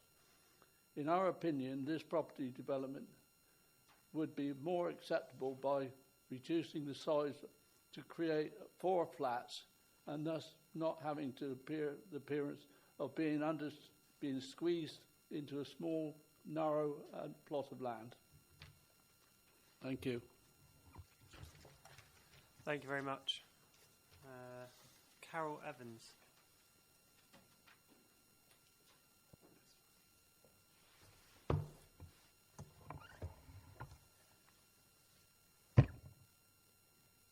Thank you, Chairman. Thank you, Chairman and members, for the opportunity to address you today. I was wondering if we could remove, can I request that this is removed? It's so inaccurate. I'd request that you give very limited weight to that deputation. Since submitting this application in February, we have been working with your officers, making several adjustments along the way to ensure that the scheme before you meets all of the criteria of your local plan. I'd like you to note that the height of the proposed building is no greater than that of the existing building on the site. This is achieved by working carefully with the ground levels, where the front of the site is a storey height lower than the rear. This means that the ground floor levels sit at a much lower level than the neighbour to the rear at 4 Rotherfield Road, who we've just heard from. And the rearward projecting element of the proposed building will appear as a 2-storey structure. The proposed building is also no wider than the existing building. Some degree of mutual overlooking is a character of the area. With this in mind, the Bournemouth Residential Design Guidance provides advice as to what is acceptable separation distances between properties. In this case, the separation distance between the proposed building and the approved extension at 4 Rotherfield Road is 25.9 metres, which exceeds this guidance. The top floor and main body of the building is set even further back at a distance of 32.6 metres. Within the rearward projection, there are only 4 modestly sized windows above ground floor level that could permit views. Other rearward-facing windows are set more than 32 metres from 4 Rotherfield Road, and other horizontal strip windows are set with sill heights above eye level to prevent downward views. Importantly, a protected sycamore and other landscape planting sits along the boundary with the neighbour, further restricting views and maintaining privacy. In the evolution of the scheme, we worked with your officers to take account of concerns with respect to impact upon the neighbour at 6161A Boscombe Overcliff Drive. Once again, taking into account the topography of the site, the ground level of our proposal sits a storey height lower than this neighbour, such that the rearward projection of our building will appear as 2 storeys and projects just 2.95 metres beyond the rearward building line of the neighbouring building. Having regard to the clifftop location, it is understandable that properties have balconies to enjoy the aspect and views. Our proposal has been carefully designed so as not to overlook the existing balconies of its neighbours. Our proposal has been the balconies face due south, such that our proposal will neither impact upon the views of the neighbouring properties, nor will it impact upon sunlight to those balconies. The block plan shows the building line along Boscombe Overcliff Drive is staggered, and the angular design of the proposal makes a transition from 6161A to Purbeck Court. The nature of change along Boscombe Overcliff Drive is such that more contemporary style flatted developments have occurred. Taking 12 plots with the application site in the centre, 6 are contemporary apartment buildings. With each development, the design quality is rising, and our development will be no exception. The use of a light-coloured render and bronze-coloured details emphasises the articulation of the building. The tapering balconies ensure privacy between balconies and also create an expressive and dynamic form. Introducing a darker colour to the topmost floor humanises the scale of the building in the same way that the darker roof on a more traditional building would. It is our view that the proposal will contribute positively to this changing street scene and without harm to the amenities of the neighbouring properties. Therefore, I respectfully request that you support the professional view of your officers and grant planning permission. I'll be happy to answer any questions that you may have. Thank you, Chairman and members. Thank you very much. I'm just going to hand you over to the Senior Planning Officer for a comment before we go to debate. Chairman, at the beginning of the representation there was a comment about the amount of weight you should attach to the objector's representation and the accuracy of that representation. Clearly you will make your own judgment on how much weight you attach to those issues. But if I can just take you through the images, photo A is just a statement of fact. Photo C is again based on the drawings that you have before you.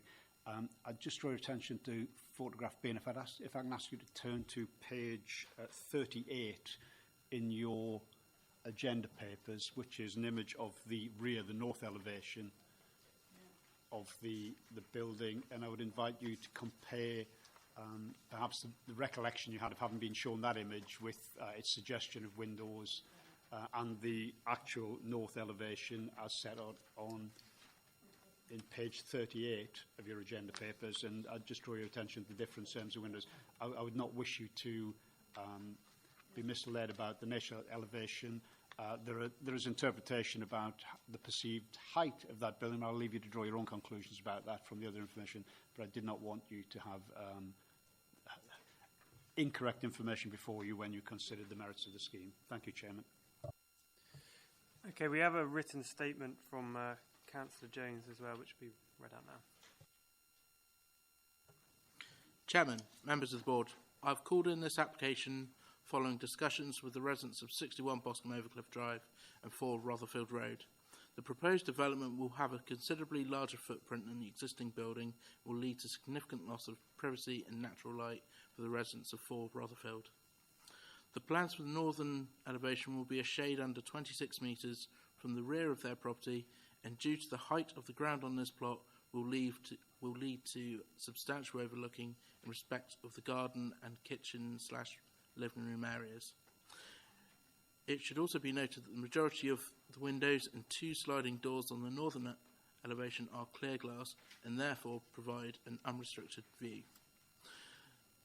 This development has also raised significant concerns in terms of the southern elevation and the way in which it will lead to shadowing and loss of light for the owners of 61 Boscombe Overcliff Drive, and hence spoiling the enjoyment of the property that they have lived in for many years. The core strategy states that the development should, through its scale, density, layout, siting and appearance, be designed to respect the site and its surroundings. In my opinion, and that of the Bournemouth Civic Society, this application simply does not do that. Neither does it meet the Council's own policy of protecting good-sized family homes with the potential loss of yet another if the board agrees with the case officer's recommendation. In summary, the proposed development is completely at odds with policy CS 41 of the corporate plan, and for the reasons given, I urge the board to refuse this application. Thank you. Does any member wish to open the debate? Councillor Pardovan.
Thank you. Not used to this yet. But my main concern is the design of the building. Yes, things are changing to more modern designs, but that's it doesn't have to. It's only because we agree to it. But there's modern design, and some modern design is very good, but I can't say that I find this very good at all.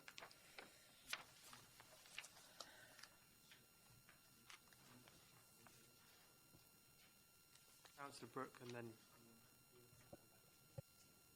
Fine, thank you, Chair. I'm struggling with this one in a way because I can see how it can be argued that it's fitting in with the modern properties that have already been built and the change that's taking place. But in that particular position and the nature of the houses at either side, it really does stick out like a sore thumb. So while I can see that technically there are probably no substantive planning reasons why it should be refused, my impression is that it is actually out of character and therefore could be refused on those terms.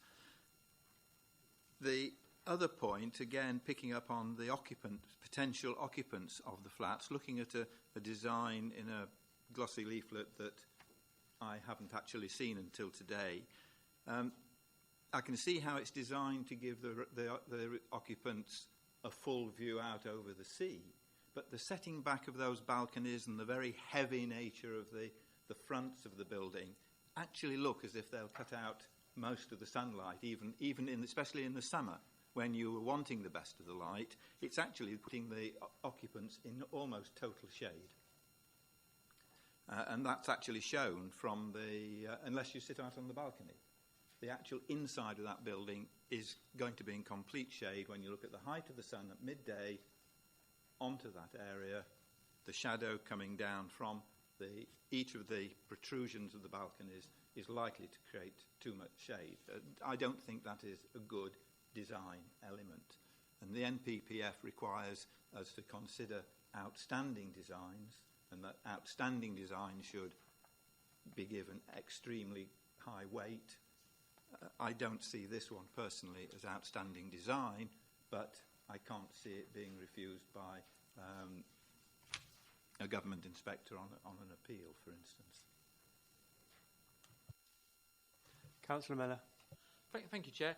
I see the point about it being a contemporary building, but there is a building. Look, just on the end, that's a perfect slide to be on. But it's also contemporary. These designs are going up, so I don't have I don't think that argument stacks up. But it isn't consistent with the street scheme, and certainly isn't consistent with how the street scheme is going. I have absolute sympathy with the objectors. It is going to cause more, overbearing than the existing property, but it is the same height. There's been real sympathy done in the north elevation picture that Mr. Evans referenced us to, and Councillor Provident. If that wasn't the case, there were better windows in there. But I think the objectors would absolutely have an issue with a planning concern. So it's just a compromise to be able to facilitate that site. So I think it's really good design. I think it's definitely sympathetic. It's certainly there are other significant developments similar to that. But the rear line is evidenced in other properties close to it. So as much as I sympathise with the objectors, I think this is actually and Councillor Brooke is right in my view. It'd be nearly I just don't see how we would not lose this one on appeal. But so I'm very happy to support it. Chairman, if we're able to come back and answer, respond to a couple of the points in a sort of fact-checking mode. There's a couple of issues that we just want to make sure that, again, in the interest of clarity, that members understand the drawing before them, because I think some of the questions or some of the statements have suggested that there may be a misunderstanding of some aspects of the scheme. I can perhaps bring my colleague back in. Thank you, Chairman. Just a couple of points that have been raised by members that I feel like I should come back on. There was first comments was from Councillor Poilevin. Apologies. You made a comment about the rear north-facing elevations and how some of the bedrooms there may only have an outlook out of a high-level window. If I could ask members to turn to pages 32 and 33 of the report, and also maybe put a thumb in page 38. We can see, looking at the rear of the building on the second floor, and the same on the third floor on page 33, that bedroom 1 has a sort of split window arrangement. The more centralised windows are the high-level windows, but either side of that, on the outer edge, there are two smaller windows serving each of those bedrooms, which, again, if you flick to page 38, which is on the screen, you'll see on the north elevation they are regular sill height windows. So I can confirm to members that each bedroom would have windows with normal sill heights, whilst some bedrooms may also have windows with high level window. Moving on to comments that were made by Councillor Brooks, we saw in the earlier part of the presentation some of the images of other developments that have taken place in the last sort of 10 years along the coast. I was actually involved with a number of these schemes when this change of character first started to take place, and then we actually lost on appeal the first one, and that really started the ripple effect. And inspectors took the view that whilst we tried to say that there was a change in character along this long road, the inspectors took the view it was one road. And that's why you see, as you travel along that road, this sort of pepper potting as sites have come forward with these more contemporary blocks of flats. So I hear the comment about character, but experience has told us officers that inspectors have taken the view that this is one road, and that, you know, now we would probably have to acknowledge the fact that part of the character of that road is these more contemporary blocks of flats. Well, I don't think we can just look at a site in more isolation and take a smaller snapshot. Comments were made by Councillor Brooks with regards to the living quality of the units in terms of shading. Obviously, the south elevations are entirely south-facing. They'll probably get the best light you could ever get in a building. They're heavily glazed. The balconies are fairly shallow. Officers aren't concerned about light levels flooding into to the rooms there. I think that probably covers it for now, Chairman. Councillor Stribley. Thank you, Chairman. I think the planning officer's just made some of the points I was going to make. The terraces are shallow. There would be certainly no shading on the terrace, and I would suspect you'll get the direct sunlight into the front of the rooms. There will be no possibility of any significant overlooking from either the side or the rear elevations. And one objector was concerned about floor-to-ceiling glazed doors on the rear elevation. But if you look on page 38, you'll see that 2/3 of that, at least, is below the current ground level.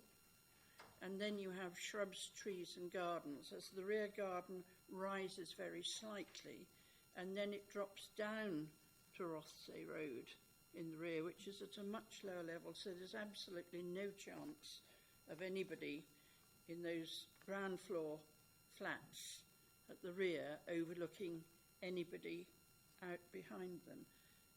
So while I understand concerns about change and what might happen, I don't see any planning reason whatsoever to refuse this application.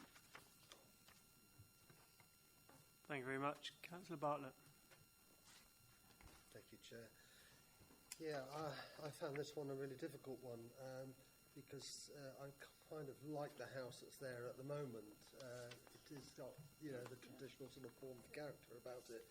And I take Councillor Brooks' point that actually when you take in context the row of houses, to put a modern house in the middle of a row of houses, it then does actually appear to be out of character. You've actually got 1, 2, 3, 4, 5, 6 in a row with traditional pitched roofs, tiled pitched roofs. And now one of those is going to be taken out. And it's different looking at that row of houses as opposed to the group of the modern houses of developments that are on the end of the road on the east side in particular, where they don't look out of place because they're grouped together. In this case, you've got one that's in isolation, and I agree with Councillor Brooks completely on that. However, you know, beauty is in the eye of the beholder on here, and whilst I do not actually like the design very much, and I think the likening it to the Rubik Cube is a very good one, although probably not quite as colourful, actually. But I also agree, of course, that, you know, it's not in a conservation area, and I cannot see any material reasons why we can object to the development. As sad as I am to see the lovely traditional house that's there at the moment, albeit is a bit tired. So, very, very reluctantly, I would have to support the application. Thank you very much, Councillor Bartlett. Does anybody else wish to speak on this?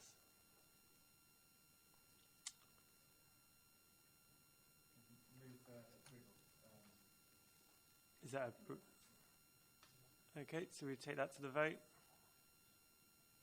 All those for? Makes that 8. All those against? 1. And any abstentions? That's granted.